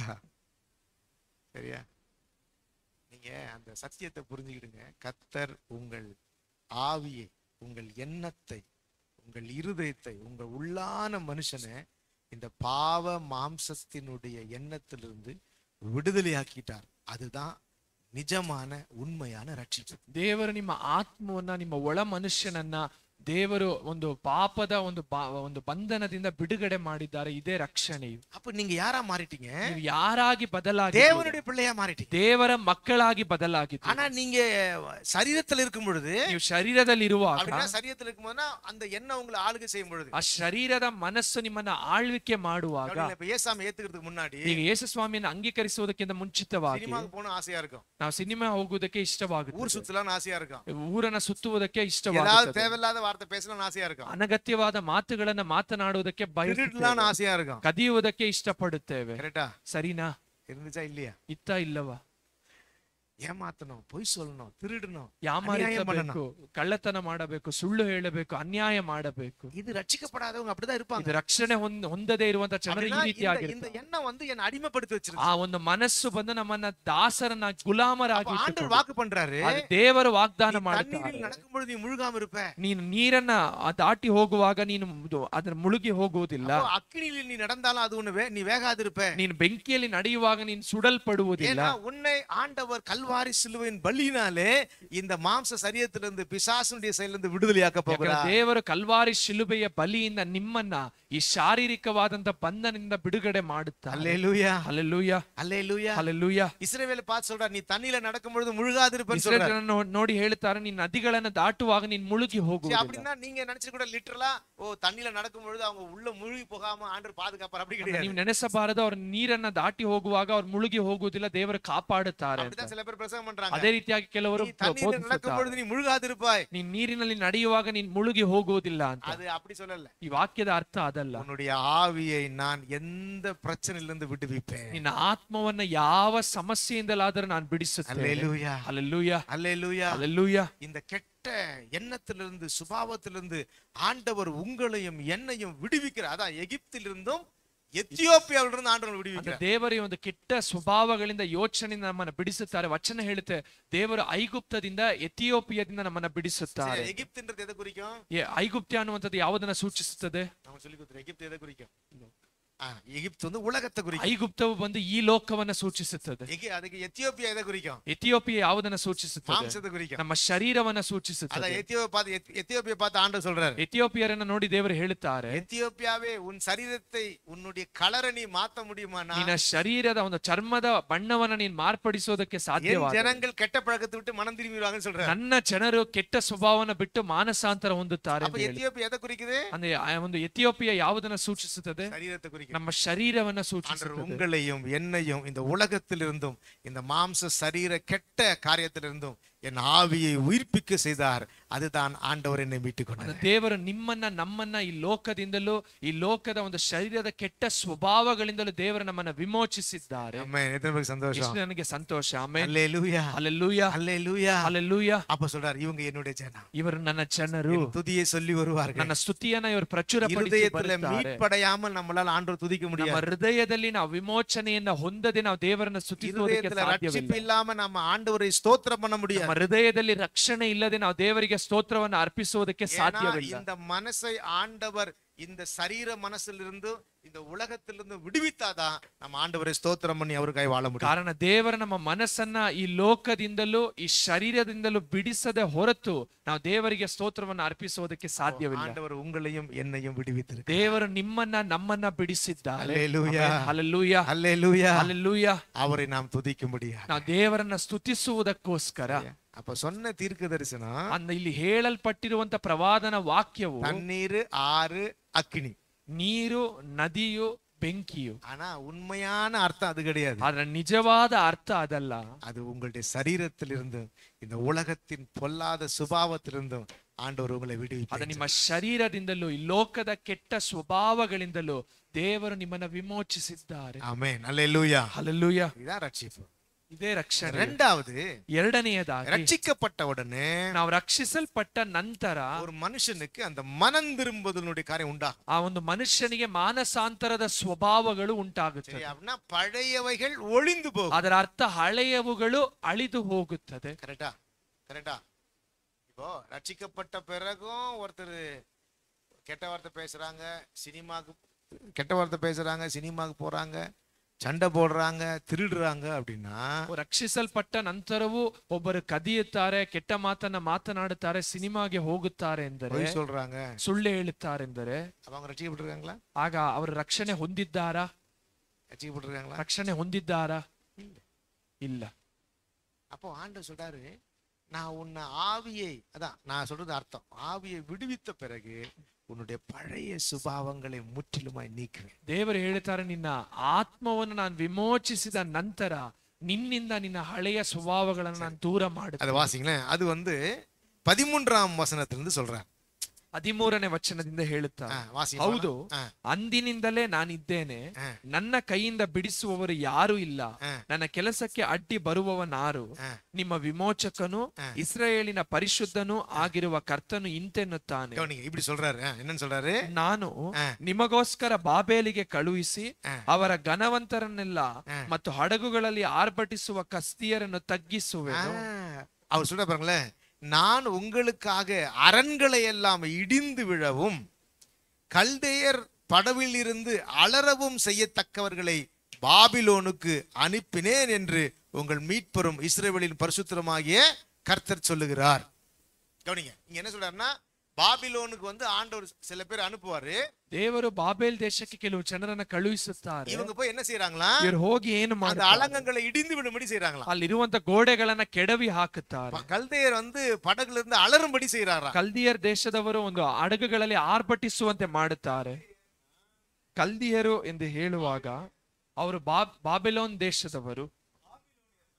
ಬಾಬಿಲೋನ್ ದೇಶ ಎಂದು ಹೇಳುವಾಗ நம்மிடத்துல காணப்படுகிற கெட்ட சுபாவம், ನಮ್ಮಲ್ಲಿ ಕಂಡು ಬರುವಂತ ಕೆಟ್ಟ ಸ್ವಭಾವಗಳು. கவனிங்க, பாபிலோன் அப்படின்ற வார்த்தைக்கு பொருள் ಬಾಬಿಲೋನ್ ದೇಶ, ಬಾಬೇಲ್ ದೇಶ ಎಂದು ಹೇಳುವಾಗ ಅದಕ್ಕೆ ಅರ್ಥ பிசாசு அப்படின்னு அர்த்தம். ಸೈತಾನನು ಎಂಬುದಾಗಿ. இல்லன்னா விக்கிரகாராதனை, ಇಲ್ಲದಿದ್ದರೆ ವಿಗ್ರಹ ಆರಾಧನೆ, கரெக்டா?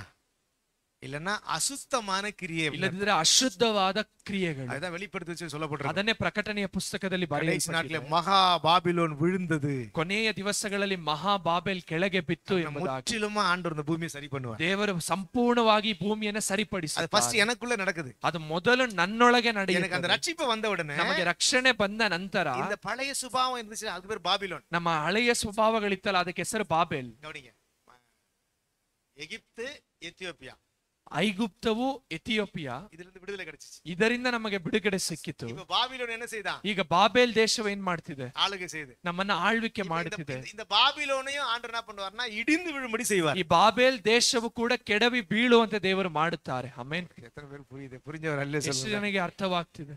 நான் சொல்றது புரியுதா உங்களுக்கு? ಹೇಳುತ್ತಿರುವಂತದ್ದು இது ಅರ್ಥವಾಗ್ತಿದೆ. ஒரு தீர்க்க தரிசனமா சொல்றேன். ಇದನ್ನ ಒಂದು ಪ್ರವಾದನ ವಾಕ್ಯವಾಗಿ ಹೇಳುತ್ತಾರೆ. அப்ப பாபிலோன்றது நான் தீர்க்க தரிசனப்படி நமக்குள்ள காணப்படுகிற பழைய சுபாவம். ಬಾಬೇಲ್ ಎಂದು ಹೇಳುವಂತದ್ದು ನಮ್ಮ ಬಳಿಯಲ್ಲಿ ಕಂಡು ಬರುವಂತ ಹಳೆಯ ಸ್ವಭಾವಗಳು. 18ாம் வசனம் வாசிங்களேன். 18ನೇ ವಚನವನ್ನು ಓದೋಣ. ಹಿಂದಿನ ಸಂಗತಿಗಳನ್ನು ಜ್ಞಾಪಕಕ್ಕೆ ತಂದುಕೊಳ್ಳಬೇಡಿರಿ, ಇಲ್ಲವೇ ಹಳೆಯ ಸಂಗತಿಗಳನ್ನು ಯೋಚಿಸಬೇಡಿ. அப்ப அதுக்கு முன்னாடி வசனம் வாசிங்க. 17ாம் வசனம் வாசி பார்க்கலாம். 17ನೇ ವಚನ. ಯಾವಾತನು ರಥಗಳನ್ನು, ಕುದುರೆಗಳನ್ನು, ದಂಡನ್ನು, ಪರಾಕ್ರಮವಾದವರನ್ನು ಹೊರಡಿಸಿ ಅವು ಒಟ್ಟಿಗೆ ಬಿದ್ದು ಏಳಲಾರದಂತೆಯೋ, ದೀಪದೋಪಾದಿಯಲ್ಲಿ ನಂದಿ ಹಾರಿ ಹೋಗುವಂತೆಯೋ ಮಾಡಿದನು. அல்லேலூயா. அல்லேலூயா. சொல்றாரு, பராக்கிரமசாலிகளை புறப்பட பண்ணி அவைகள் எழுந்திராதபடிக்கு ஒருமித்து விழுந்து கிடக்கவும் ஒரு திரி அணைந்து போகிறது போல அவைகள் அனைத்தும் அணைந்து போகும் பண்ணுகிறோம் என்று கர்த்தர் சொல்லுகிறார்.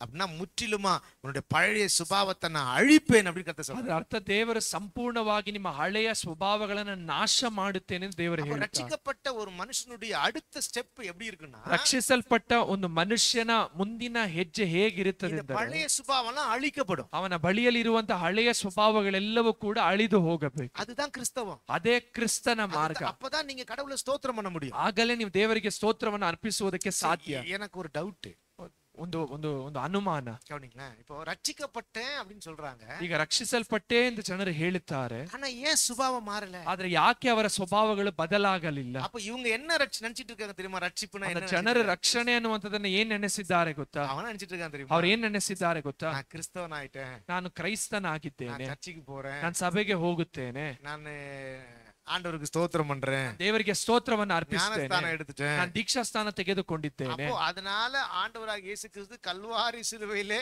ரத்தம் சிந்தி என்ன விடுதலை ஆக்கிட்டான்னு நினைக்கிறாங்க. அந்த ಇದರಿಂದ ದೇವರು ಕಲ್ವಾರಿ ಶಿಲುಬೆಯಲ್ಲಿ ಯೇಸು ಸ್ವಾಮಿ ರಕ್ತ ಸುರಿಸಿ ನಮ್ಮನ್ನು ಬಿಡುಗಡೆ ಮಾಡಿದ್ದಾರೆ ಎಂದು அப்படின்னா, ನೆನೆಸುತ್ತಾರೆ. நான் இருக்கிற போலதான் இருக்கிறேன், ನಾನು ಇರುವ ಹಾಗೆಯೇ ஆனா ಇದ್ದೇನೆ, ஏசாமி என்னை விடுவித்தார்னு நினைக்கிறேன். ಆದ್ರೆ ಯೇಸು ಸ್ವಾಮಿ ನನ್ನನ್ನು ಬಿಡುಗಡೆ ಮಾಡಿದ್ದಾರೆ நான் ಎಂದು நம்புறேன், ನೆನೆಸುತ್ತೇನೆ. நான் நம்புறேன். ನಾನು ನಂಬುತ್ತೇನೆ, ஆனா நான் இருக்கிற மாதிரி தான் இருக்கிறேன். ಆದ್ರೆ ನಾನು ಹೇಗೆ ಇದ್ದೇನೋ ಹಾಗೆಯೇ ಇದ್ದೇನೆ. சொன்னா, இன்னைக்கு இருக்கிற 90% கிறிஸ்தவனுடைய நிலை தான். ಈ ದಿವಸದಲ್ಲಿರುವಂತಹ ಒಂದು 90% ಕ್ರೈಸ್ತರ ಪರಿಸ್ಥಿತಿ ಇದೆ. கரெக்டா?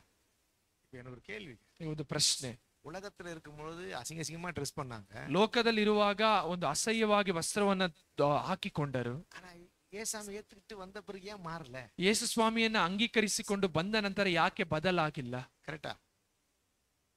என்னோட கேள்வி அதுதான். அந்த ரட்சிப்பு வந்துச்சுன்னா அந்த மனம் திரும்புதல் வந்திருக்கும். ರಕ್ಷಣೆ ಬಂದರೆ ಮಾನಸಾಂತರ ಬರುತ್ತದೆ. அப்ப அந்த பழைய சுபாவம் போனல்ல. ಆ ಹಳೆಯ ಸ್ವಭಾವಗಳು ಹೋಗಬೇಕಲ್ಲ. கரெக்டா? That is their salvation. ಅದೇ ರಕ್ಷಣೆಯು. அப்போ பழைய சுபாவம் அழிக்கப்படணும். ಅಂದ್ರೆ ನಮ್ಮ ಹಳೆಯ ಸ್ವಭಾವಗಳು ನಾಶವಾಗಬೇಕು. அப்ப ஆண்டவர் சொல்றார், நான் அதை அழிப்பேன்றேன். ದೇವರು ಹೇಳ್ತಾರೆ, ನಾನು ಅದನ್ನ ನಾಶ ಮಾಡುತ್ತೇನೆ. பாபிலோன் இடிந்து விழுன்னு சொல்றார். ಬಾಬೆಲ್ ಕೆಳಗೆ ಕೆಡವಿ ಬೀಳುತ್ತದೆ ಎಂಬುದಾಗಿ ಯುದ್ಧ ವೀರர்களை நான் விழ பண்ணுவேன்னு சொல்றார். ಅವರ ಯುದ್ಧ ವೀರರನ್ನ ನಾನು ಕೆಡವಿ ಹಾಕುತ್ತೇನೆ ಎಂದು ದೇವರು இதெல்லாம் வந்து ಹೇಳುತ್ತಾರೆ. பழைய சுபாவம். ಇದೆಲ್ಲವೂ ಕೂಡ ನಮ್ಮ ಹಳೆಯ ಸ್ವಭಾವ. ஹல்லேலூயா. ಹಲ್ಲೆಲೂಯಾ. அப்போ மனம் திரும்புதல் வந்துச்சு, ரட்சிப்பு வந்துச்சு அப்படின்னா மனம் திரும்புதல் நமக்குள்ளே கிரியை செய்யும். ಅಂದ್ರೆ ಮಾನಸಾಂತರ ಬಂದಿದೆ, ರಕ್ಷಣೆ ಬಂದಿದೆ ಎಂದರೆ ಅದು ನಮ್ಮೊಳಗೆ ಕ್ರಿಯೆ ಮಾಡುತ್ತದೆ. ஹல்லேலூயா. ಹಲ್ಲೆಲೂಯಾ. ஹல்லேலூயா. ಹಲ್ಲೆಲೂಯಾ. சரி, அந்த வசனம் வாசிங்களேன். ஒரு வசனத்தை உங்களுக்கு சொல்லி கொடுக்க பாருங்களேன். தீத்துல அது அவர் சொல்றாரு. ತೀತನು ಬರೆದಿರುವ ಪತ್ರಿಕೆ தீத்து 1ஆம் அதிகாரம் எடுத்துக்கிடுங்க. ತೀತನು ಬರೆದಿರುವಂತ ಪತ್ರಿಕೆ 1ஆம் அதிகாரம் 1ನೇ ಅಧ್ಯಾಯ 14ಆம் ವಚನ ವಾಸಿங்களேன், உங்களுக்கு புரியும். 14ನೇ ವಚನ. ಯಾಕೆಂದರೆ ಅವರು ಯಹೂದ್ಯರ ಕಲ್ಪನಾ ಕಥೆಗಳಿಗೂ ಸತ್ಯಭ್ರಷ್ಟರಾದ ಮನುಷ್ಯರ ಆಜ್ಞೆಗಳಿಗೂ ಲಕ್ಷ್ಯ ಕೊಡಬಾರದು. ಶುದ್ಧರಿಗೆ ಎಲ್ಲವೂ ಶುದ್ಧವೇ, ಆದರೆ ಮಲಿನವಾದವರು. தமிழ்ல வாசிக்கிறேன், நீ கன்னட சொல்லுமா. விசுவாசத்திலே ஆரோக்கியம் உள்ளவர்களா இருக்கும்படி நீ அவர்களை கண்டிப்பா கடிந்து கொள் அப்படி சொல்றார். ಆದುದರಿಂದ ಅವರ ನಂಬಿಕೆಯಲ್ಲಿ ಸ್ವಸ್ಥ ಚಿತ್ತರಾಗಿರುವಂತೆ ಅವರನ್ನು ಕಠಿಣವಾಗಿ ಖಂಡಿಸು. 13ನೇ ವಚನ. விசுவாசி எப்படி இருக்கணும்? அந்த ನಂಬಿಗಸ್ತರು ಹೇಗಿರಬೇಕು? எப்படி இருக்கணும்? ಹೇಗಿರಬೇಕು? ஆரோக்கியம் உள்ளவர்களா இருக்கணும். ನಂಬಿಕೆಯಲ್ಲಿ ಆರೋಗ್ಯಕರವಾಗಿರಬೇಕು. ஆமென். ஹல்லேலூயா. ಹಲ್ಲೆಲೂಯಾ. சரி, அப்படின்னா இந்த உள்ளான மனுஷன்ல ஆரோக்கியமா இருக்கணும். ಅದರ ಅರ್ಥ ನಮ್ಮ ಒಳ ಮನುಷ್ಯನು ಆರೋಗ್ಯಕರವಾಗಿರಬೇಕು. ஏன்னா ಯಾಕೆಂದರೆ நீ சுத்தமா இருந்தீனா ನೀವು ಶುದ್ಧವಾಗಿದ್ದರೆ உன்னுடைய செயல் சுத்தமா தான் இருக்கும். ನಿಮ್ಮ ಕ್ರಿಯೆಗಳು நீ ಶುದ್ಧವಾಗಿರುತ್ತವೆ. அசுத்தமா இருந்தீனா ನೀವು ಅಶುದ್ಧವಾಗಿದ್ದರೆ உன்னுடைய செயல் அசுத்தமா இருக்கும். ನಿಮ್ಮ ಕ್ರಿಯೆಗಳು ಅಶುದ್ಧವಾಗಿರುತ್ತವೆ. ஆகையால நீ அவங்களுக்கு புத்தி சொல்லு. ಆಮೇಲೆ ಅವರಿಗೆ ನಿನ್ ಬುದ್ಧಿ ಮಾತನ್ನ ಹೇಳು. அவருடைய புத்தியும் அவருடைய மனசாட்சியும் இன்னும் அசுத்தமா தான் இருக்கின்ற. ಅವರ ಬುದ್ಧಿಯು ಅವರ ಮನಸ್ಸಾಕ್ಷಿ ಇನ್ನೂ ಅಶುದ್ಧವಾಗಿದೆ ಎಂದು ಹೇಳುತ್ತಾರೆ. ரட்சிக்கப்பட்டாங்க, ರಕ್ಷಣೆ ಹೊಂದಿದರು, ஏன் தப்பு செய்றாங்க? ಆದ್ರೆ ಯಾಕೆ ತಪ್ಪನ್ನ ಮಾಡುತ್ತಾರೆ? அதுக்கு காரணம் அவங்களுடைய மனசு இன்னும் சுத்தமா இல்ல. ಅದಕ್ಕೆ ಕಾರಣ ಅವರ ಮನಸ್ಸು ಇನ್ನೂ ಶುದ್ಧವಾಗಿಲ್ಲ. கரெக்டா? கரெக்ட்டுங்களா? அதனால சொல்றாரு, நீ போய் அவங்கள கடிந்து கொள். ಆಮೇಲೆ ನೀನು ಹೋಗಿ ಅವರಿಗೆ ಖಂಡಿತವಾಗಿ ಕಠಿಣವಾಗಿ ಖಂಡಿಸು ಎಂದು ಹೇಳುತ್ತಾರೆ. இப்ப இவன் பாலிசே சொல்றான், அவங்கள கதரிசனம், அதான் சார் அர்த்தம். ಅವರನ್ನ ಗದರಿಸಬೇಕು ಅನ್ನುವಂತ ಅರ್ಥ. கரெக்டா? என்னன்னு கதரிக்கணுமா? ಅವರನ್ನ ಏನೆಂದು ಗದರಿಸಬೇಕು? விசுவாசத்துல ஆரோக்கியம் உள்ளவளை ನಂಬಿಕೆಯಲ್ಲಿ ಸ್ವಸ್ಥ ಚಿತ್ತರಾಗಿರಬೇಕು. மனம் திரும்பின மாதிரி வாழ. ಮಾನಸಾಂತರ ಹೊಂದಿದ ಜೀವಿತವನ್ನ ಜೀವಿಸಬೇಕು. ஏன் அதை சொல்றாரு தெரியுமா? ಅವರು ಹೇಳುವುದಕ್ಕೆ ಕಾರಣ ಏನು இந்த ಗೊತ್ತಾ? 12ஆம் வசனத்துல 12ನೇ ವಚನವನ್ನ ಓದೋಣ. நான் சொல்றேன், இந்த வாசிக்கு முன்னாடி சொல்றேன் கேளுங்களேன். 12ನೇ ವಚನದಲ್ಲಿ வாசிக்கிறதுக்கு முன்னாடி சொல்றேன். ಓದುವುದಕ್ಕಿಂತ ಮುಂಚಿತವಾಗಿ ಗಮನಿಸಿ. இந்த தீத்துவ வந்து பவுல் கிரேத்தா என்கிறதான ஒரு தீவுக்கு அனுப்புறார். ತೀತನನ್ನ ಪೌಲನ ಸೇವೆಗಾಗಿ ಕ್ರೇತಾ ದ್ವೀಪಕ್ಕೆ ಕಳುಹಿಸುತ್ತಾರೆ. அந்த இடத்துல ஒரு சபை நடக்குது. ಆ ಕ್ರೇತಾ ದ್ವೀಪದಲ್ಲಿ ಒಂದು ಸಭೆ ಇದೆ. அந்த கிரேத்தா தீவுல இருக்கிற சபைக்கு சொல்றாரு, நீ அவங்கள கடிந்து கொள். அவங்க வந்து எப்படி இருக்கணும்னா ஆரோக்கியம் உள்ளவர்களாய், அப்படின்னா பரிசுத்த வாழ்க்கையில, சுத்த வாழ்க்கையில, உண்மையிலே அவங்க ஆரோக்கியம் உள்ளவர்களாய் வாழும்படி நீ கண்டிப்பா அவங்கள கடிந்து கொள்றாரு. ಕ್ರೇತಾ ದ್ವೀಪದಲ್ಲಿರುವಂತ ಸಭೆಯನ್ನ ನೋಡಿ ಪೌಲನ ತೀತನಿಗೆ ಹೇಳುವಂತ ಮಾತು, ಅವ್ರನ್ನ ನೀನ್ ಏನ್ ಮಾಡ್ಬೇಕಂದ್ರೆ ಗದರಿಸಬೇಕು. ಕಾರಣ ಅವ್ರ ನಂಬಿಕೆಯಲ್ಲಿ ಆರೋಗ್ಯಕರವಾಗಿ ಸ್ವಸ್ಥ ಚಿತ್ತರಾಗಿರುವಂತೆ. ஏன்னா வாசிங்க போல. இப்ப வாசிங்க 12ஆம் வசனம். ಈಗ 12ನೇ ವಚನ. ಕ್ರೇತದವರು ಯಾವಾಗಲೂ ಸುಳ್ಳುಗಾರರು. கன்னடத்துல கொஞ்சம் ரொம்ப பாலிஷா இருக்குல்ல, தமிழ்ல ரொம்ப அழகா போட்டிருக்கு. ஓயா பொய்யர், எப்ப வாயை திறந்தாலும். ತಮಿಳ್ ಭಾಷೆ ಬರೆದಿದ್ರೆ ಅವ್ರು ಯಾವಾಗ ಬಾಯಿ ತೆರೆದರೂ ಕೂಡ ಸುಳ್ಳನ್ನ ಮಾತನಾಡು. ஆண்டவரே, வாயை திறந்தா ಬಾಯಿ ತೆರೆದರೆ பொய், ಸುಳ್ಳು. நீங்க எதுவுமே பாத்துருக்கீங்களா? ಆ ರೀತಿಯಾದವ್ರನ್ನ ನೋಡಿದ್ದೀರಾ? அவன் ரொம்ப ரொம்ப ரீல் விடுவான், பாத்தீங்களா? பயங்கரமான செய்வான், இப்படி சுத்துவாங்க அப்படின்னு அர்த்தம். ரீல் விடுவான். வாயை திறந்தா பொய், ಬಾಯಿ ತೆರೆದರೆ ಸುಳ್ಳು. அதுக்கப்புறம் ದುಷ್ಟ ಮೃಗಗಳು. அவங்க யாரு? ದುಷ್ಟ ಮೃಗಗಳು. துஷ்ட மிருகம் பாத்துறீங்களா? எத்தனை பேர் துஷ்ட மிருகம் பாத்துறீங்க?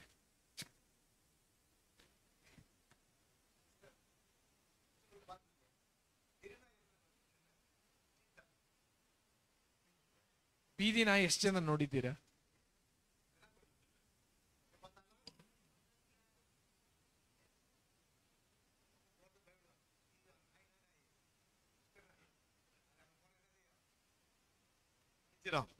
சரியா? அந்த மாதிரி சம்டைம்ல என்ன பண்றாங்க, நம்ம சர்ச்சில் இல்லைங்கப்பா, நம்ம சர்ச்சில் ரொம்ப நல்லவங்க,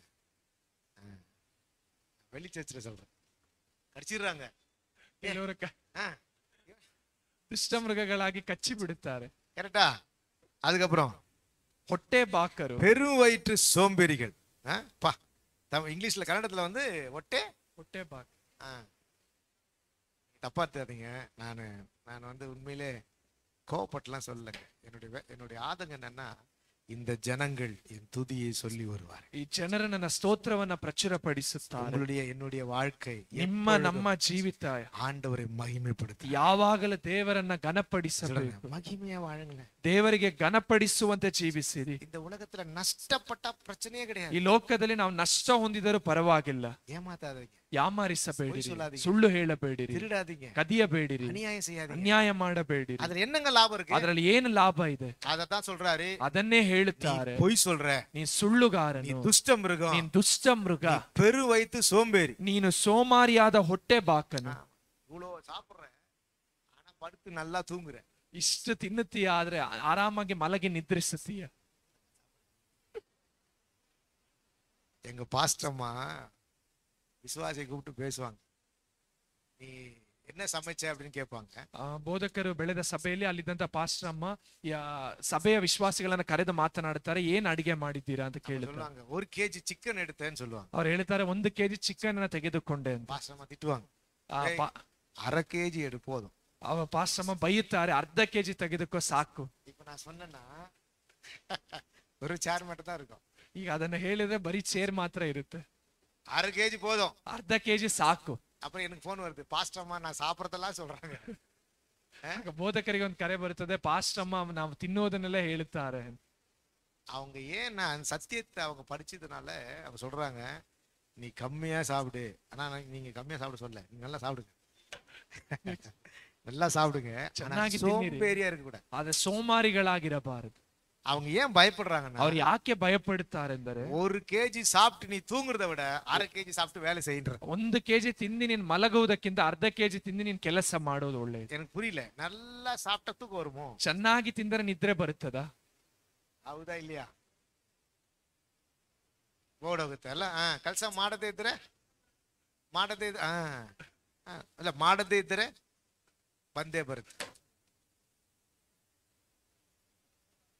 ಹೊಟ್ಟೆ பெருசு ದೊಡ್ಡದಾಗುತ್ತೆ, ಅದಕ್ಕೆ ಹೆಸರು ಹೊಟ್ಟೆ ಬಾಗಿರ್ಗ. சரியா? சொல்றாரு, இந்த சர்ச்சுக்கு நீ போ, இவனுங்க சாப்பிட்டு சாப்பிட்டு தூங்கி சோம்பேறியா இருக்கிறானுங்க, இவனுக்கு துஷ்ட மிருகமா இருக்கிறானுங்க, இவனுக்கு வாயை திறந்தா பொய் சொல்றானுங்க. ಪೌಲನ ತೀತನಿಗೆ ಹೇಳುತ್ತಾರೆ, ನೀನು ಈ ಸಭೆಗೆ ಹೋಗು, ಈ ಸಭೆಯ ಜನರು ಬಾಯಿ ತೆರೆದರೆ ಸುಳ್ಳನ್ನ ಹೇಳುತ್ತಾರೆ, ದುಷ್ಟ ಮೃಗಗಳಾಗಿದ್ದಾರೆ, ತಿಂದು ತಿಂದು ಸೋಮಾರಿಗಳಾಗಿದ್ದಾರೆ. ಬುದ್ಧಿ ಸೊಲ್ಲೆ ಅವ್ರಿಗೆ ಹೋಗಿ ನೀನ್ ಬುದ್ಧಿ ಆರೋಗ್ಯமா இருக்குது, ಬುದ್ಧಿ ಅವರು ನಂಬಿಕೆಯಲ್ಲಿ ಸ್ವಸ್ಥ ಚಿತ್ತರಾಗಿರುವಂತೆ ಅವರನ್ನ ಖಂಡಿಸು ಎಂದು ಹೇಳುತ್ತಾರೆ. இன்னொரு ரகசியம் சொல்லித்தர பாருங்க. ಇನ್ನೊಂದು ರಹಸ್ಯ வாசிங்க. தீமோத்தேயுக்கு எழுதின நிருபத்துல, ತಿಮೋತಿಗೆ ಬರೆದ ಪತ್ರಿಕೆ ஒரு ரகசியத்தை சொல்றாரு. 1 தீமோத்தேಯು 5ನೇ ಅಧಿಕಾರಂ, ತಿಮೋತಿಗೆ ಬರೆದ ಮೊದಲನೇ ಪತ್ರಿಕೆ 5ನೇ ಅಧ್ಯಾಯದ 6ನೇ ವಚನ. ಆದರೆ ಭೋಗಿಯಾಗಿರುವ ವಿಧವೆಯು ಬದುಕಿರುವಾಗಲೂ ಸತ್ತವಳೆ. ஓகே, ஆக்சுவலி இது வந்து ஸ்திரீகள், அதான் கைம்பெண் விதவையானுக்கு ஸ்திரீக்கு சொல்றாரு. ಇದು ವಿಧವೆಯಾಗಿರುವಂತ ಸ್ತ್ರೀಯರಿಗೆ ಹೇಳುವಂತ ಮಾತು. ಯೂಶುವಲா வந்து இது ஸ்திரீகள்னு எடுத்துக்கலாம், இல்ல எல்லாருக்குமே எடுத்துக்கலாம். ಇದು ಸ್ತ್ರೀಯರಿಗೆ ತೆಗೆದುಕೊಳ್ಳಬಹುದು, ಇಲ್ಲ ಎಲ್ಲರಿಗೂ ತೆಗೆದುಕೊಳ್ಳಬಹುದು. ஏன் இது ஸ்திரீகளுக்கு சொல்றான்னா அது வேற மாதிரி, நான் வேற ಅರ್ಥ அது அப்புறம் சொல்லி தரேன். ಅದು ಯಾಕೆ ಸ್ತ್ರೀಯರಿಗೆ ಹೇಳ್ತಾರೆ ಅಂದ್ರೆ ಅದು ಬೇರೆ ಅರ್ಥ, ಅದು ಇನ್ನೊಂದು ಸಾರಿ ತಿಳಿಸಿಕೊಡುತ್ತೆ. ஆனா இந்த வசனத்துடைய பொருள் என்னன்னா, ಆದ್ರೆ ಈ ವಾಕ್ಯದ ಒಂದು ಅಂಶವೇನೆಂದರೆ, சுகபோகமாய் வாழ்கிறவன், ಒಂದು ಸುಖಭೋಗವಾಗಿ ಜೀವಿಸುವವನು, சொல்லப்படுது சுகபோகமாய் வாழ்கிறவள், ಭೋಗಿಯಾಗಿ ಜೀವಿಸುವವಳು உயிரோடே செத்தவர். ಅವಳು ಬದುಕಿರುವಾಗಲೂ ಸತ್ತವಳೆ.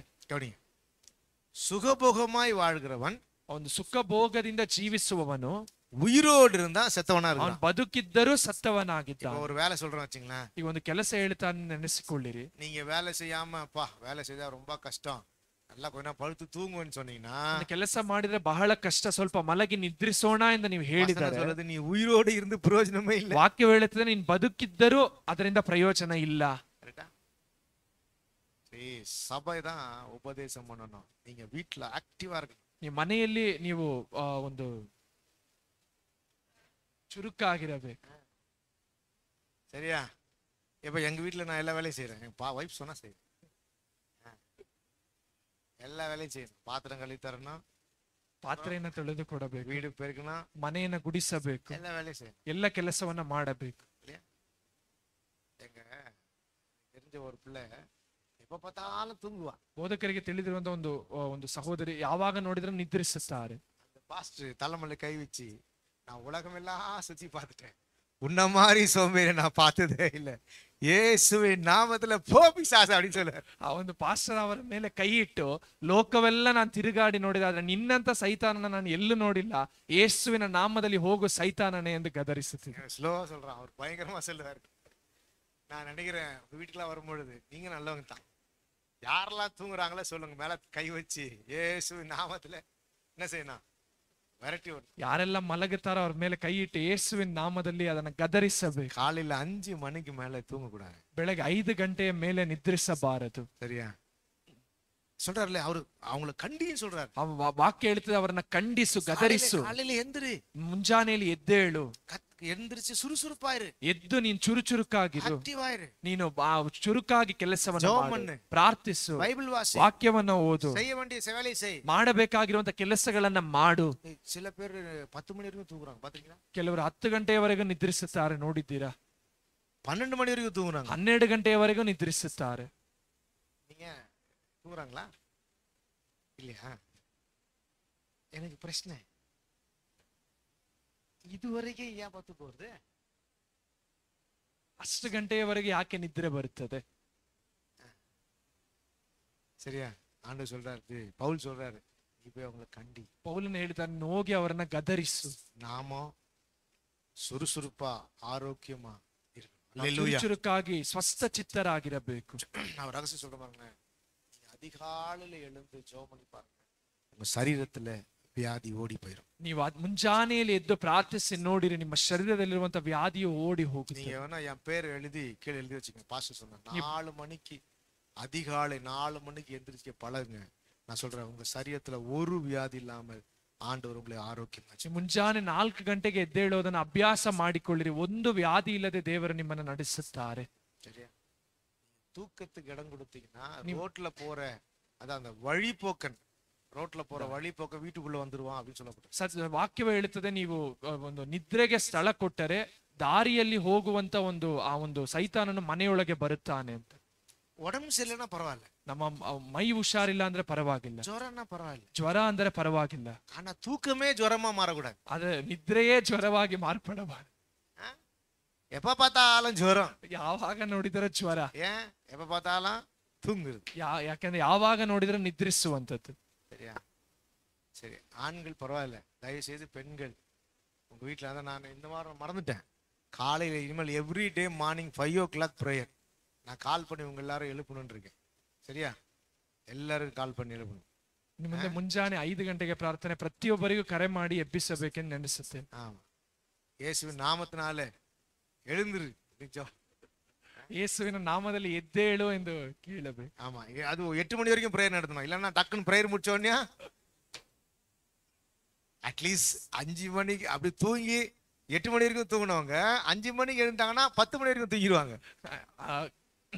ಎದ್ದೇಳದೆ 8 ಗಂಟೆಯವರೆಗೂ ನಿದ್ರಿಸುವವರು 5 ಗಂಟೆಗೆ ಎದ್ದರೆ 10 ಗಂಟೆಯವರೆಗೂ ಇನ್ನು ನಿದ್ರಿಸುತ್ತಾರೆ. அதனால அப்படியே கண்டினியூ 8 மணி வரைக்கும் எந்திரிச்சு ரெடியாகி வேலைக்கு போற வரைக்கும் ರೆಡಿಯಾಗಿ ಕೆಲಸಕ್ಕೆ ಹೋಗುವವರೆಗೂ ಪ್ರಾರ್ಥನೆ ನಡೆಸಬೇಕು. அல்லேலூயா, ಹಲ್ಲೆಲೂಯಾ.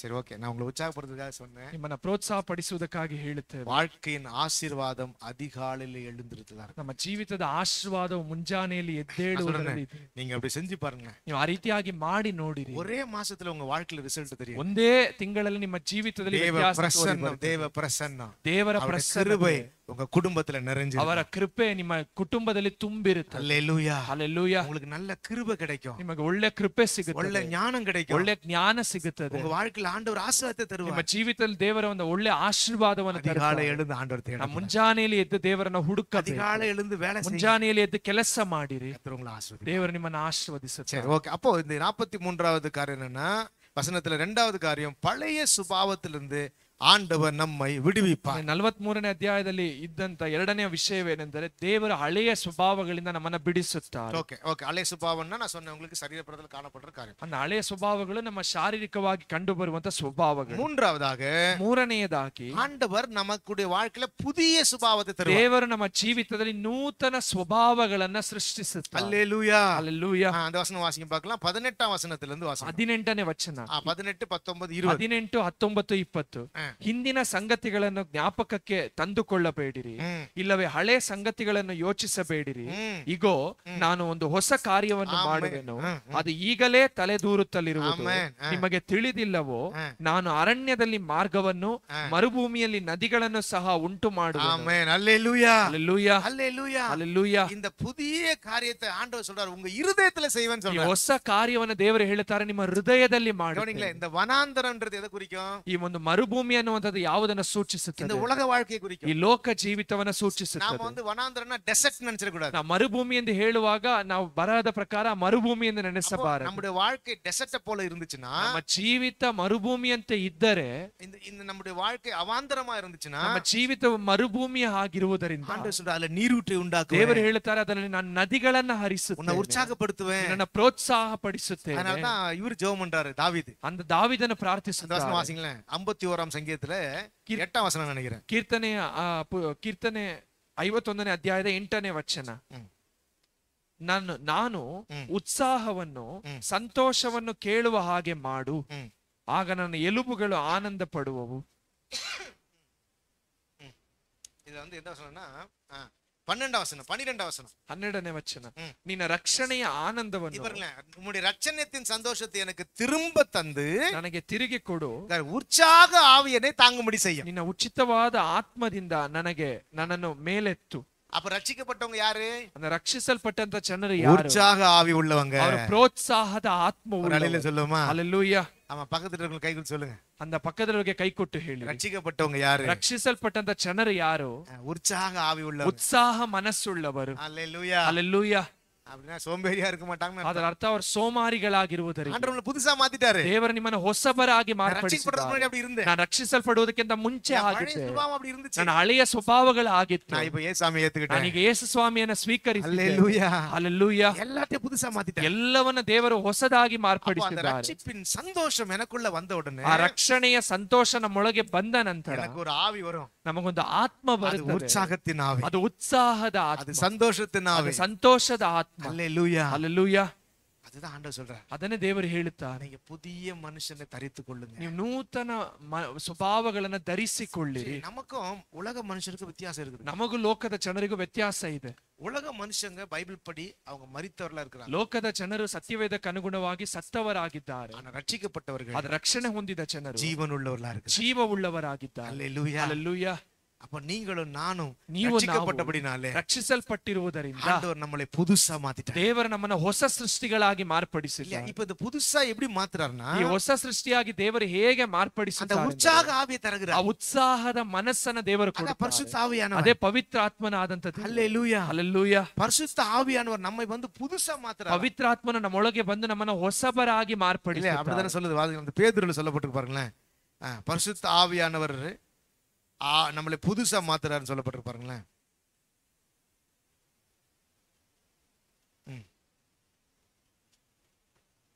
பரிசுத்த ஆவியின் புதிதாக்குதலினாலே அப்படின்னு வசனம் இருக்கும். பரிசுத்த ஆவியினுடைய புதிதாக்குதலினாலே அப்படின்னா பரிசுத்த ஆவியான நமக்குள்ள வந்துட்டு நம்ம புது புது புது மனுஷனா ஒவ்வொரு நாளும் மாத்துறார். ಅದರ ಅರ್ಥ ಪವಿತ್ರಾತ್ಮನ ನಮ್ಮೊಳಗೆ ಬಂದು ನಮ್ಮನ್ನ ಒಂದೊಂದು ದಿವಸವೂ ಕೂಡ ಹೊಸ ಸೃಷ್ಟಿಯಾಗಿ ಮಾರ್ಪಡಿಸುತ್ತಾರೆ. உற்சாகம் உள்ளவர்களா மாத்துறார். ನಮ್ಮನ್ನ ಉತ್ಸಾಹ ಉಳ್ಳವರಾಗಿ ಮಾರ್ಪಡಿಸುತ್ತಾರೆ.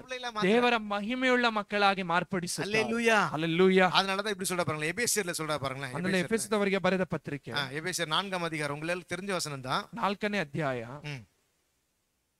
வாசிங்க. 22ನೇ ನಿಮಿಷ.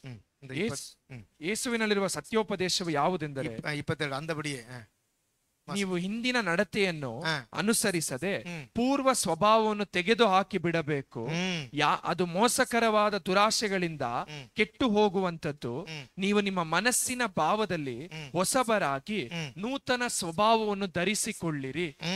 ಆ ಸ್ವಭಾವವು ದೇವರ ಹೋಲಿಕೆಯ ಮೇರೆಗೆ ನೀತಿಯಲ್ಲಿಯೋ ನಿಜವಾದ ಪರಿಶುದ್ಧತೆಯಲ್ಲಿಯೋ ನಿರ್ಮಿಸಲ್ಪಟ್ಟಿದೆ. அல்லேலூயா அல்லேலூயா அல்லேலூயா அல்லேலூயா. அப்ப உங்களை புது மனுஷனா மாத்துறாருன்னா தேவனுடைய சாயலாய் மாத்துறாரு. ದೇವರು ನಿಮ್ಮನ್ನ ಹೊಸ ಮನುಷ್ಯರಾಗಿ ಮಾರ್ಪಡಿಸುತ್ತಾರೆ ಅಂದ್ರೆ ಅದು ಹೊಸ ಸ್ವಭಾವವುಳ್ಳವರಾಗಿ மெய்யான நீதியிலும் ನಿಜವಾದ ನೀತಿ ಪರಿಶುದ್ಧத்திலும் ಪರಿಶುದ್ಧತೆ தேவனுடைய சாயலாய் இருக்கு. ದೇವರ ಸ್ವಭಾವ ಹೋಲಿಕೆ மனுஷன். அல்லேலூயா. ಹೊಸ ಮನುಷ್ಯರ ஆண்டவர் சொல்றாரு, புது மனுஷனா மாத்துற, ಹೊಸ ಮನುಷ್ಯರಾಗಿ ಮಾರ್ಪಡಿಸುತ್ತೆ. Amen amen. அப்ப நீங்க புது மனுஷனா மாறின பிறகு, ಹೊಸ ಮನುಷ್ಯರಾಗಿ ಮಾರ್ಪಟ್ಟ ನಂತರ, நீங்க தேவ சாயலாய் மாறின பிறகு, ದೇವರ ಹೋಲಿಕೆಯಲ್ಲಿ ಬದಲಾದ ನಂತರ, அப்ப ஆண்டவர் சொல்றாரு, ದೇವರು ಹೇಳುತ್ತಾರೆ, இவங்க என்னுடைய ஜன, ಇವರು ನನ್ನ ಜನರು, இவங்க என் துதியை சொல்லி வருவாங்க, ಇವರು ನನ್ನ ಸ್ತೋತ್ರವನ್ನ ಪ್ರಚುರಪಡಿಸುತ್ತಾರೆ. அல்லேலூயா அல்லேலೂಯಾ. புது ஜனங்கள், ಹೊಸ ಜನರು ஆண்டவரை துதிப்பாங்க, ದೇವರನ್ನ ಸ್ತುತಿಸುತ್ತಾರೆ. புதிய சுபாவம் உள்ளவர்கள், ಹೊಸ ಸ್ವಭಾವವುಳ್ಳವರು ஆண்டவருக்கு மகிமையா வாழ்வாங்க, ದೇವರಿಗೆ ಮಹಿಮೆ ಉಳ್ಳವರಾಗಿ ಜೀವಿಸುತ್ತಾರೆ. கரெக்ட்டா?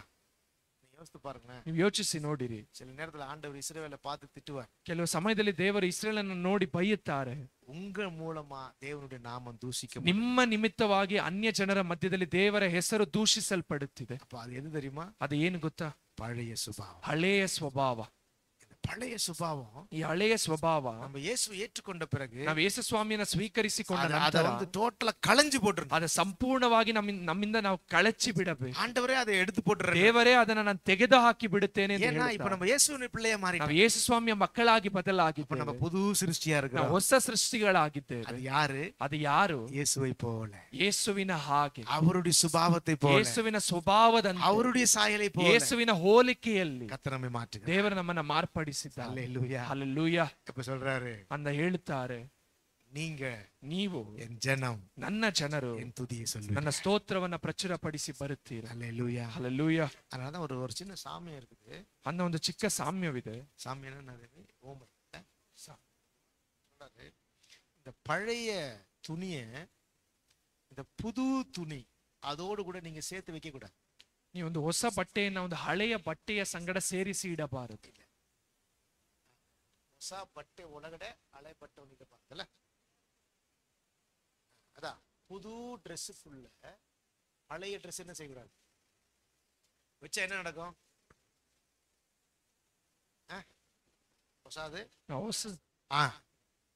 அந்த புதிய துணி என்ன ஆயிரும்? கெட்டு போயிடும். ஏன்னா இந்த பழைய துணியில இருக்கிற அழுக்கு இருக்கு தெரியுமா, ಅದು புது துணியை ಡ್ಯಾಮೇಜ್ பண்ணிடும். ನೀವು ಹೊಸ ಬಟ್ಟೆಯನ್ನ ಒಂದು ಹಳೆಯ ಬಟ್ಟೆಯ ಸಂಗಡ ಸೇರಿಸಿ ಇಟ್ಟರೆ ಹಳೆಯ ಬಟ್ಟೆಯಲ್ಲಿರುವಂತ ಒಂದು ಕೊಳಕು ಹೊಸ ಬಟ್ಟೆಯನ್ನ ಅದು ಅಳಿದು ಹೋಗುವಂತೆ, ಅದು ನಾಶವಾಗುವಂತೆ ಮಾಡುತ್ತದೆ. ಕರೆಕ್ಟಾ? ಬೈಬಲ್ சொல்றாரு, ஆண்டவர் சொல்றாருல, ವಾಕ್ಯದಲ್ಲಿ ದೇವರು ಹೇಳುತ್ತಾರೆ, பழைய துணி புது துணியோட பழைய துணி வைக்காதீங்க. ಒಂದು ಹೊಸ ಬಟ್ಟೆಯ ಸಂಗಡ ಹಳೆಯ ಬಟ್ಟೆಯನ್ನ ಸೇರಿಸಿ ಇಡಬೇಡಿ. ஒரு புது திராட்சை துருத்தியில பழைய திராட்சை ரசத்தை ஊத்தக்கூடாதுன்னு சொல்றாங்க. ಒಂದು ಹೊಸ ಒಂದು ದ್ರಾಕ್ಷಿಯ ಬುಗ್ಗೆಯಲ್ಲಿ ನೀವು ಒಂದು ಹಳೆಯ ದ್ರಾಕ್ಷಾರಸವನ್ನ ಹಾಕಬಾರದು ಎಂದು ಹೇಳುತ್ತಾರೆ. அது வந்து புளிச்சிருக்கும் அந்த அந்த பழைய திராட்சை ரசம். அதனால என்ன பண்ணுமா, அப்படியே ஒரு மாதிரி கேஸ் ஃபார்ம் ஆகி ಬಲ್ಜಿ ಆಗಿ அப்படியே ಬಸ್ಟ್ ಆಯ್ತು. ಆ ಒಂದು ಹಳೆಯ ದ್ರಾಕ್ಷಾರಸದಲ್ಲಿ ಅದು ಒಂದು ಹುಳಿಯಿಂದ ತುಂಬಿರೋದ್ರಿಂದ ಅದು ಹಾಗೆ ಒಂದು ಗ್ಯಾಸ್ ಫಾರ್ಮ್ ಆಗಿ ಒಂದು ಹೊಸ ಒಂದು ದ್ರಾಕ್ಷಾರಸದ ಒಂದು ಬುಟ್ಟಿ ಒಡೆದು ಹೋಗುತ್ತದೆ. பாத்திருக்கீங்களா நீங்க? ಅದು ನೋಡಿದ್ದೀರಾ? நீங்க பண்ணி பாருங்க. ನೀವು ಅದನ್ನ ಮಾಡಿ ನೋಡಿ. அதே மாதிரி தான் நம்முடைய புதிய வாழ்க்கைக்குள்ள, ಅದೇ ರೀತಿಯಾಗಿ ನಮ್ಮ ಹೊಸ ಜೀವಿತದಲ್ಲಿ புதிய வாழ்க்கைக்குள்ள வந்த பிறகு ಹೊಸ ಜೀವಿತದೊಳಗೆ பழைய சுபாவம் நம்முடைய வாழ்க்கை கெடுத்துரும். ನಮ್ಮ ಹಳೆಯ ಸ್ವಭಾವಗಳು ನಮ್ಮ ಹೊಸ ಮನುಷ್ಯನನ್ನ ಕೆಡಿಸಿ ಬಿಡುತ್ತದೆ. அதனால தான் சொல்றாரு, அதை களைஞ்சு போட்டு ಆಮೇಲೆ ಅದನ್ನ ಕಳಚಿ ಬಿಡಿರಿ ಎಂದು ಹೇಳುತ್ತಾರೆ. ஆண்டவர் அதிலிருந்து உங்களை விடுதலையாக்க வல்லவர். ದೇವರು ಅದರಿಂದ ನಿಮ್ಮನ್ನ ಬಿಡುಗಡೆ ಮಾಡುವುದಕ್ಕೆ ಶಕ್ತನಾಗಿದ್ದಾನೆ. புது ಮನುಷ್ಯனை ಮಾற்ற வல்லவர். ನಿಮ್ಮನ್ನ ಹೊಸ ಮನುಷ್ಯರಾಗಿ ಮಾರ್ಪಡಿಸುವುದಕ್ಕೆ ಶಕ್ತನಾಗಿದ್ದಾನೆ. தேவனுடைய ஜனம் தேவனை துதிக்கணும். ನೀವು ದೇವರ ಜನರು ದೇವರನ್ನ ಸ್ತುತಿಸಬೇಕು. கடைசியா நான்காவதாக, ನಾಲ್ಕನೆಯದಾಗಿ 9ஆம் வசனத்திலிருந்து 9ನೇ ವಚನದಿಂದ அதுல போட்டிருக்கு, ಅದರಲ್ಲಿ ಹಾಕಿದೆ, சகல ஜாதிகளும் ஏகமாய் சேர்ந்து கொண்டு சகல ஜனங்களும் கூடி வரட்டும். இதை அறிவித்து முந்தி சம்பவிப்பவர்களை நமக்கு தெரிவிக்கிறவன் யார்?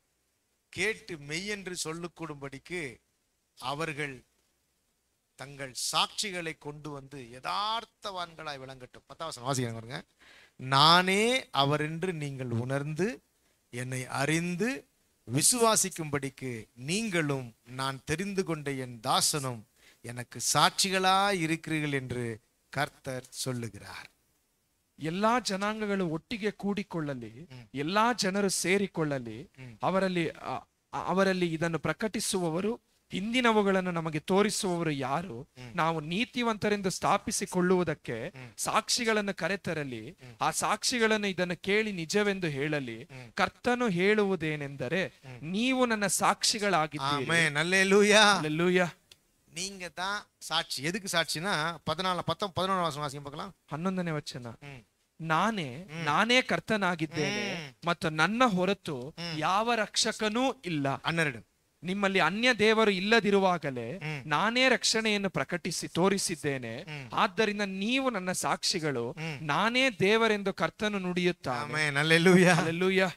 தேவன் அவரே என்பதற்கு நீங்க நானும் சாட்சி. ಆತನೊಬ್ಬನೇ ದೇವರು ಅನ್ನುವುದಕ್ಕೆ ನೀವು ನಾವು ಸಾಕ್ಷಿ. அப்ப நம்ம சாட்சி தான். ನಮ್ಮ ಸಾಕ್ಷಿ தேவனை இந்த பூமியில வெளிப்படுத்த, ದೇವರನ್ನ ಈ ಭೂಮಿಯಲ್ಲಿ ಪ್ರಕಟಪಡಿಸುವಂತ சொல்றாரு. ಅದನ್ನ ಹೇಳುತ್ತಾರೆ. இவங்க என்னுடைய ஜனம், ಇವರು ನನ್ನ ಜನರು, என்னை மகிமைப்படுத்துவார்கள். ನನ್ನನ್ನ ಘನಪಡಿಸುತ್ತಾರೆ. எல்லா ஜனமும் பார்த்து, ಎಲ್ಲಾ ಜನರನ್ನು ನೋಡಿ, இவங்க கிறிஸ்தவங்க, ಇವರು ಕ್ರೈಸ್ತರು, இவங்க தேவனுடைய ಇವರು பிள்ளைகள், ದೇವರ ಮಕ್ಕಳು, இவர்கள் தேசத்திற்கு ஆசீர்வாதம், ಇವರು ದೇಶಕ್ಕೆ ಆಶೀರ್ವಾದಕರವಾಗಿದ್ದಾರೆ. இவங்க தான் பரிசுத்தமான பிள்ளைகள். ಕಾರಣ ಇವರೇ ಪರಿಶುದ್ಧವಾದ ಜನರು. எல்லா ஜனங்களும் கடவுள் துதிப்பாங்க. ಈ ರೀತಿಯಾಗಿ ಹೇಳಿ ಎಲ್ಲ ಜನರು ದೇವರನ್ನ ಸ್ತುತಿಸುತ್ತಾರೆ. அவரே தேவன் என்றதுக்கு நீங்க தான் சாட்சி. ಆತನೇ ದೇವರನ್ನುವುದಕ್ಕೆ ನೀವೇ ಸಾಕ್ಷಿ. கரெக்டா?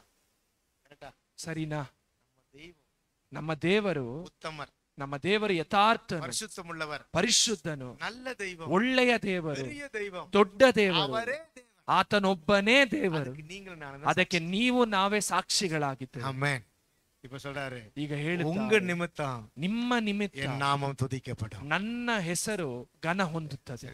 அப்போ நீங்களும் நானும் தேவ பிள்ளைகள். ನೀವು ನಾವು ದೇವರ ಮಕ್ಕಳು. நம்ம அவர் துதிக்கிற மாதிரி வாழ்றோம். ನಾವು ದೇವರನ್ನ ಸ್ತುತಿಸುವ ಹಾಗೆ ಜೀವಿಸುತ್ತಿದ್ದೇವೆ. ரட்சிக்கப்பட்டதனால ஆண்டவருக்கு துதி. ನೀವು ರಕ್ಷಣೆ ಹೊಂದಿದ್ದರಿಂದ ದೇವರಿಗೆ நீங்க பழைய வாழ்க்கையை விட்டதனால ஆண்டவருக்கு ನಿಮ್ಮ ಹಳೆಯ ಜೀವಿತವನ್ನ ನೀವು ಕಳಚಿ ಬಿಟ್ಟದರಿಂದ ದೇವರಿಗೆ புதுசா மாறினதனால ஆண்டவருக்கு ನೀವು ಹೊಸಬರಾಗಿ ಮಾರ್ಪಟ್ಟದರಿಂದ ದೇವರಿಗೆ ಸ್ತೋತ್ರ. நீங்க சாட்சியாய் வாழ்றதனால கர்த்தருக்கு ನೀವು ಸಾಕ್ಷಿಗಳಾಗಿ ಜೀವಿಸುವುದರಿಂದ ದೇವರಿಗೆ ಸ್ತೋತ್ರ. தேவರಿಗೆ மகிமை. ದೇವರಿಗೆ ಮಹಿಮೆ. அல்லேலூயா. ಹಲ್ಲೆಲೂಯಾ. எப்பொழுதும் கர்த்தரை மகிமைப்படுத்துங்க. ಯಾವಾಗಲೂ ನಾವು ದೇವರನ್ನ ಮಹಿಮೆ ಪಡಿಸಬೇಕು. கல்வாரி சிலுவையிலே அவர் சம்பாதித்தார். ನಿಮ್ಮನ್ನ ದೇವರು ಕಲ್ವಾರಿ ಶಿಲುಬೆಯಲ್ಲಿ ಸಂಪಾದಿಸಿದ್ದಾರೆ. உங்களுக்காக தன் ஜீவனையே தந்தார். ನಿಮಗೋಸ್ಕರ ತಮ್ಮ ಜೀವವನ್ನೇ ದೇವರು ಸಮರ್ಪಿಸಿದ್ದಾರೆ. எல்லாரையும் பார்த்து அவர் சொல்லல. ಎಲ್ಲರನ್ನ ದೇವರು ನೋಡಿ ವಾಕ್ಯ ಹೇಳಿಲ್ಲ. உங்களை பார்த்து சொல்றார். ಆದ್ರೆ ನಿಮ್ಮನ್ನ ನೋಡಿ ಹೇಳುತ್ತಾರೆ. சில சபைகளை பார்த்து ಕೆಲವು சொல்றார். ಸಭೆಗಳನ್ನ ನೋಡಿ ದೇವರು இவங்க ಹೇಳುತ್ತಾರೆ, என்னுடைய ஜனம், ಇವರು ನನ್ನ ಜನರು, இவர்கள் என் துதியை சொல்லி ಇವರು ನನ್ನ வருவார்கள், ಸ್ತೋತ್ರವನ್ನ ಪ್ರಚುರ இவர்கள் எனக்கு மகிமையாய் ಇವರು வாழ்வார்கள். ನನಗೆ ಮಹಿಮೆ ಸಲ್ಲಿಸುವಂತೆ ಜೀವಿಸುತ್ತಾರೆ. அல்லேலூயா. ಹಲ್ಲೆಲೂಯಾ. எத்தனை பேர் ஆண்டவருக்காக வாழ போறோம்? ಎಷ್ಟು ಜನ ದೇವರಿಗಾಗಿ ಜೀವಿಸುವುದಕ್ಕೆ ಒಪ್ಪಿಸಿಕೊಡು. சமுத்திர ஜெபம் பண்ணுவோமா? ದೇವರ ಸನ್ನಿಧಾನದಲ್ಲಿ ಪ್ರಾರ್ಥಿಸೋಣ. ஆண்டவரே, நான் உம்முடைய துதியை சொல்லுகிற மனுஷன். ದೇವರೇ, ನಾವು ನಿಮ್ಮ ಸ್ತೋತ್ರವನ್ನ ಪ್ರಚುರಪಡಿಸುವಂತ உம்மை ಜನರು, துதிக்கிற ஆள் ஆண்டவரே. ನಿಮ್ಮನ್ನ ಸ್ತುತಿಸುವಂತ ಜನರು, உமக்கு துதியாகவே வாழ்வேன். ನಿಮಗೆ ಸ್ತುತಿಯಾಗಿಯೇ ನಾವು ಜೀವಿಸುತ್ತೇವೆ. எழுந்துச்சு நான் ನಾವೆಲ್ಲರೂ ಎದ್ದು ನಿಂತು ಒಪ್ಪಿಸಿಕೊಡೋಣ. ஜெபம் பண்ணுவோமா? ನಾವು ಪ್ರಾರ್ಥಿಸೋಣ. ಓ ರಬಲ ರದರ ಬಹುಶಃ ಎಲ್ಲರೂ ನಾವು ದೇವ ಸಮೂಹದಲ್ಲಿ ಅನ್ಯ ಭಾಷೆಯಿಂದ ಮಾತಾಡಿ ದೇವರ ಹತ್ರ ಕೇಳ್ರಿ. ದೇವರ ಹತ್ರ ಸ್ವಲ್ಪ ಹೊತ್ತು ನೀವೆಲ್ಲರೂ ಕೇಳ್ರಿ. ಅಲ್ಲೆಲ್ಲೂಯ. ದೇವರೇ, ನಿಮಗೆ ಸ್ತೋತ್ರ. ಎಲ್ಲರೂ ಕೇಳ್ರಿ. ಆಂಡವರೇ, ನಾ ಉಮ್ಮುಡಿಯ ಜನ, ನಾ ನಿನ್ನ ಜನರಪ್ಪ, ನಾ ನಿನ್ನ ಮಕ್ಕಳು ದೇವರೇ, ನಿನ್ನ ಮಗಳು, ನಿನ್ನ ಮಗನು. ನೀನು ನನ್ನನ್ನು ಕಲ್ವಾರಿ ರಕ್ತದಿಂದ ಸಂಪಾದನೆ ಮಾಡಿದಿರಿ. ನಾನು ನಿನ್ನನ್ನು ಅಂಗೀಕರಿಸಿದ್ದೇನೆ. ನಾನು ರಕ್ಷಣೆ ಹೊಂದಿದ್ದೇನೆ. ನಾನು ದೇವರೇ ಪರಿಶುದ್ಧಾತ್ಮನ ಅಭಿಷೇಕ ಹೊಂದಿದ್ದೇನೆ. ನಾನು ಹೊಸ ಮನುಷ್ಯನಾಗಿ ಮಾರ್ಪಟ್ಟಿದ್ದೇನೆ. ದೇವರೇ, ನಾನು ನಿನ್ನನ್ನು ಸ್ತುತಿಯನ್ನು ಹೇಳಬೇಕಪ್ಪ. ಎಲ್ಲ ಸಮಯದಲ್ಲಿ ಸ್ತುತಿ, ಎಲ್ಲ ಸಮಯದಲ್ಲಿ ದೇವರಿಗೆ ಮಹಿಮೆಯಾಗಿ ನಾನು ಜೀವಿಸುವುದಕ್ಕೆ ನನಗೆ ದಯ ಮಾಡು ಸ್ವಾಮಿ. ಪರಿಶುದ್ಧಾತ್ಮ ನನಗೆ ಬಲ ಬೇಕಪ್ಪ. ನಾನು ಎಲ್ಲಿ ಇದ್ದರೂ, ಯಾವುದು ಪರಿಸ್ಥಿತಿಯಲ್ಲಿ ಇದ್ದರೂ ಪರವಾಗಿಲ್ಲ, ನಾನು ದೇವರಿಗೆ ಮಹಿಮೆ ಉಳ್ಳ ಸ್ತುತಿ ಹೇಳುವನಾಗಿ ನಾನು ಜೀವಿಸಬೇಕಪ್ಪ. ಎಲ್ಲರ ದೇವರಿಗೆ ಸ್ತೋತ್ರ ಮಾಡಿ ಕಣ್ಣುಗಳನ್ನ ಮುಚ್ಚಿ ಅನ್ಯ ಭಾಷೆಯಿಂದ ಮಾತಾಡಿ ದೇವರ ಹತ್ರ ಕೇಳ್ರಿ, ಎನ್ನ ಬಲಪಡಿಸು ಸ್ವಾಮಿ, ನನ್ನನ್ನು ಬಲಪಡಿಸು ಸ್ವಾಮಿ. ಓ ರಾಬಾಲ ರಾಧಾರ ಶಾಲಾಗದ ನಾಮ, ನನ್ನನ್ನು ಬಲಪಡಿಸು ದೇವರೇ. ನಿನಗೆ ಮಹಿಮೆಯಾಗಿ, ನಿನಗೆ ಮಹಿಮೆಯಾಗಿ, ನಿನಗೆ ಮಹಿಮೆಯಾಗಿ, ನಿನಗೆ ಮಹಿಮೆಯಾಗಿ ಅನ್ಯ ಜನರ ಮಧ್ಯದಲ್ಲಿ ದೇವರಿಗೆ ಮಹಿಮೆಯಾಗಿ ಪ್ರಜ್ವಲಿಸುವಂತ ಮಗನಾಗಿ ಮಾರ್ಪಡಿಸು. ರೀಬಾಲ ರಾಧಾ ನಾಮ ಶಾಲಾಗದರ ಬಾ, ಬಲಪಡಿಸಪ್ಪ ರೀಗಾಲಾರಾಧ ಬೌ ಶಲಗದರ ಬಲ ರಿಕಾಬಾಲಾರಾಧ ನಾಮ ರೀಮಾಲಾರಾಧ ನಾಮಲ ರಘುದರ ಬ ಶಲಗದರ ಬ. ಓ ನನ್ನನ್ನು ಮಾರ್ಪಡಿಸು, ನನ್ನನ್ನು ನಿಮ್ಮಂತೆ ಮಾರ್ಪಡಿಸು ದೇವರೇ. Hallelujah, hallelujah. O rabala radarabo shalahadara baraba rimakadara bala radunamo ramakadara laradanama. ದೈವಮೇ ಮಕ್ಕೆ ಸ್ತೋತ್ರಪ್ಪ. ಪರಿಶುದ್ಧನು, ಉನ್ನತನು, ಮಹೋನ್ನತನಾದಂಥ ದೇವರೇ, ನಿಮ್ಮ ನಾಮಕ್ಕೆ ಕೋಟಿ ಸ್ತೋತ್ರಗಳನ್ನು ಸಮರ್ಪಿಸುತ್ತೇವೆ ಅಪ್ಪ. ನಾವು ಕೇಳಿದ ವಾಕ್ಯಕ್ಕೆ ನಮ್ಮನ್ನು ಒಪ್ಪಿಸಿ ಕೊಡುತ್ತೇವೆ ದೇವರೇ. ಈ ಜನರು, ನನ್ನ ಜನರು ನನ್ನ ಸ್ತೋತ್ರವನ್ನ ಪ್ರಚುರಪಡಿಸುತ್ತಾರೆ ಎಂದು ವಚನ ಹೇಳುತ್ತದೆ ಅಪ್ಪ.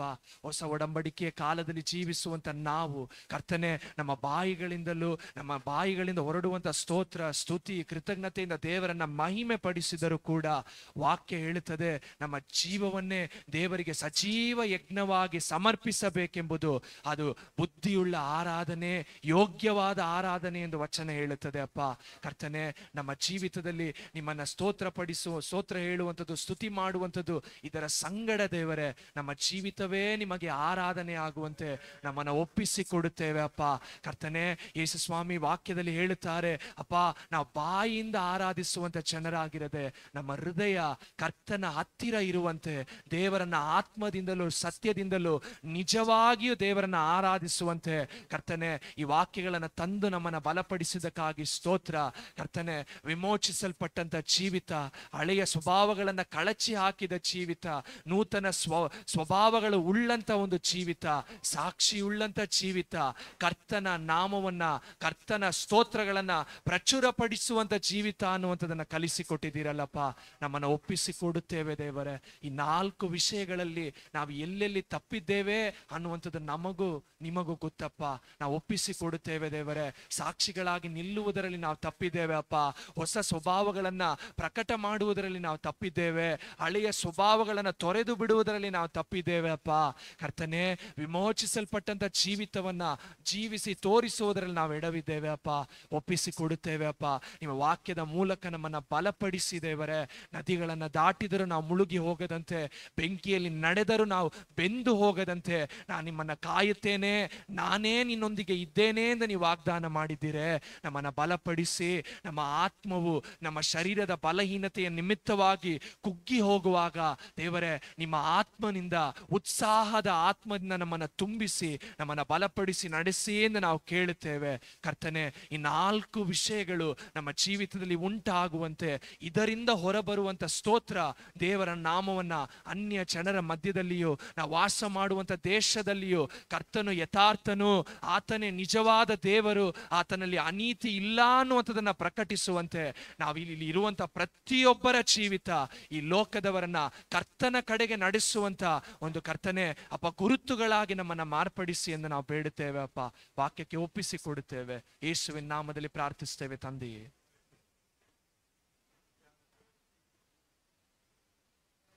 ಪವಿತ್ರಾತ್ಮನಾದ ದೇವರ ಅನ್ಯೋನ್ಯತೆಯು ನಮ್ಮೊಂದಿಗೆ ಲೋಕದಲ್ಲಿರುವ ಸಕಲ ಪರಿಶುದ್ಧ ಜನರೊಂದಿಗೆ ಕರ್ತನ ಬರೋನವರ ಇರಲಿ. ಆಮೇನ್.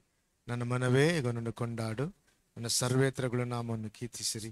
ನನ್ನ ಮನವೇ ಗೊಂಡು ಕೊಂಡಾಡು, ಆತನು ಮಾಡಿದ ಸಕಲ ಉಪಕಾರಗಳನ್ನು ಒಂದನ್ನು ಮರೆಯಬೇಡ. ಆಮೇನ್. Alleluia, alleluia, alleluia.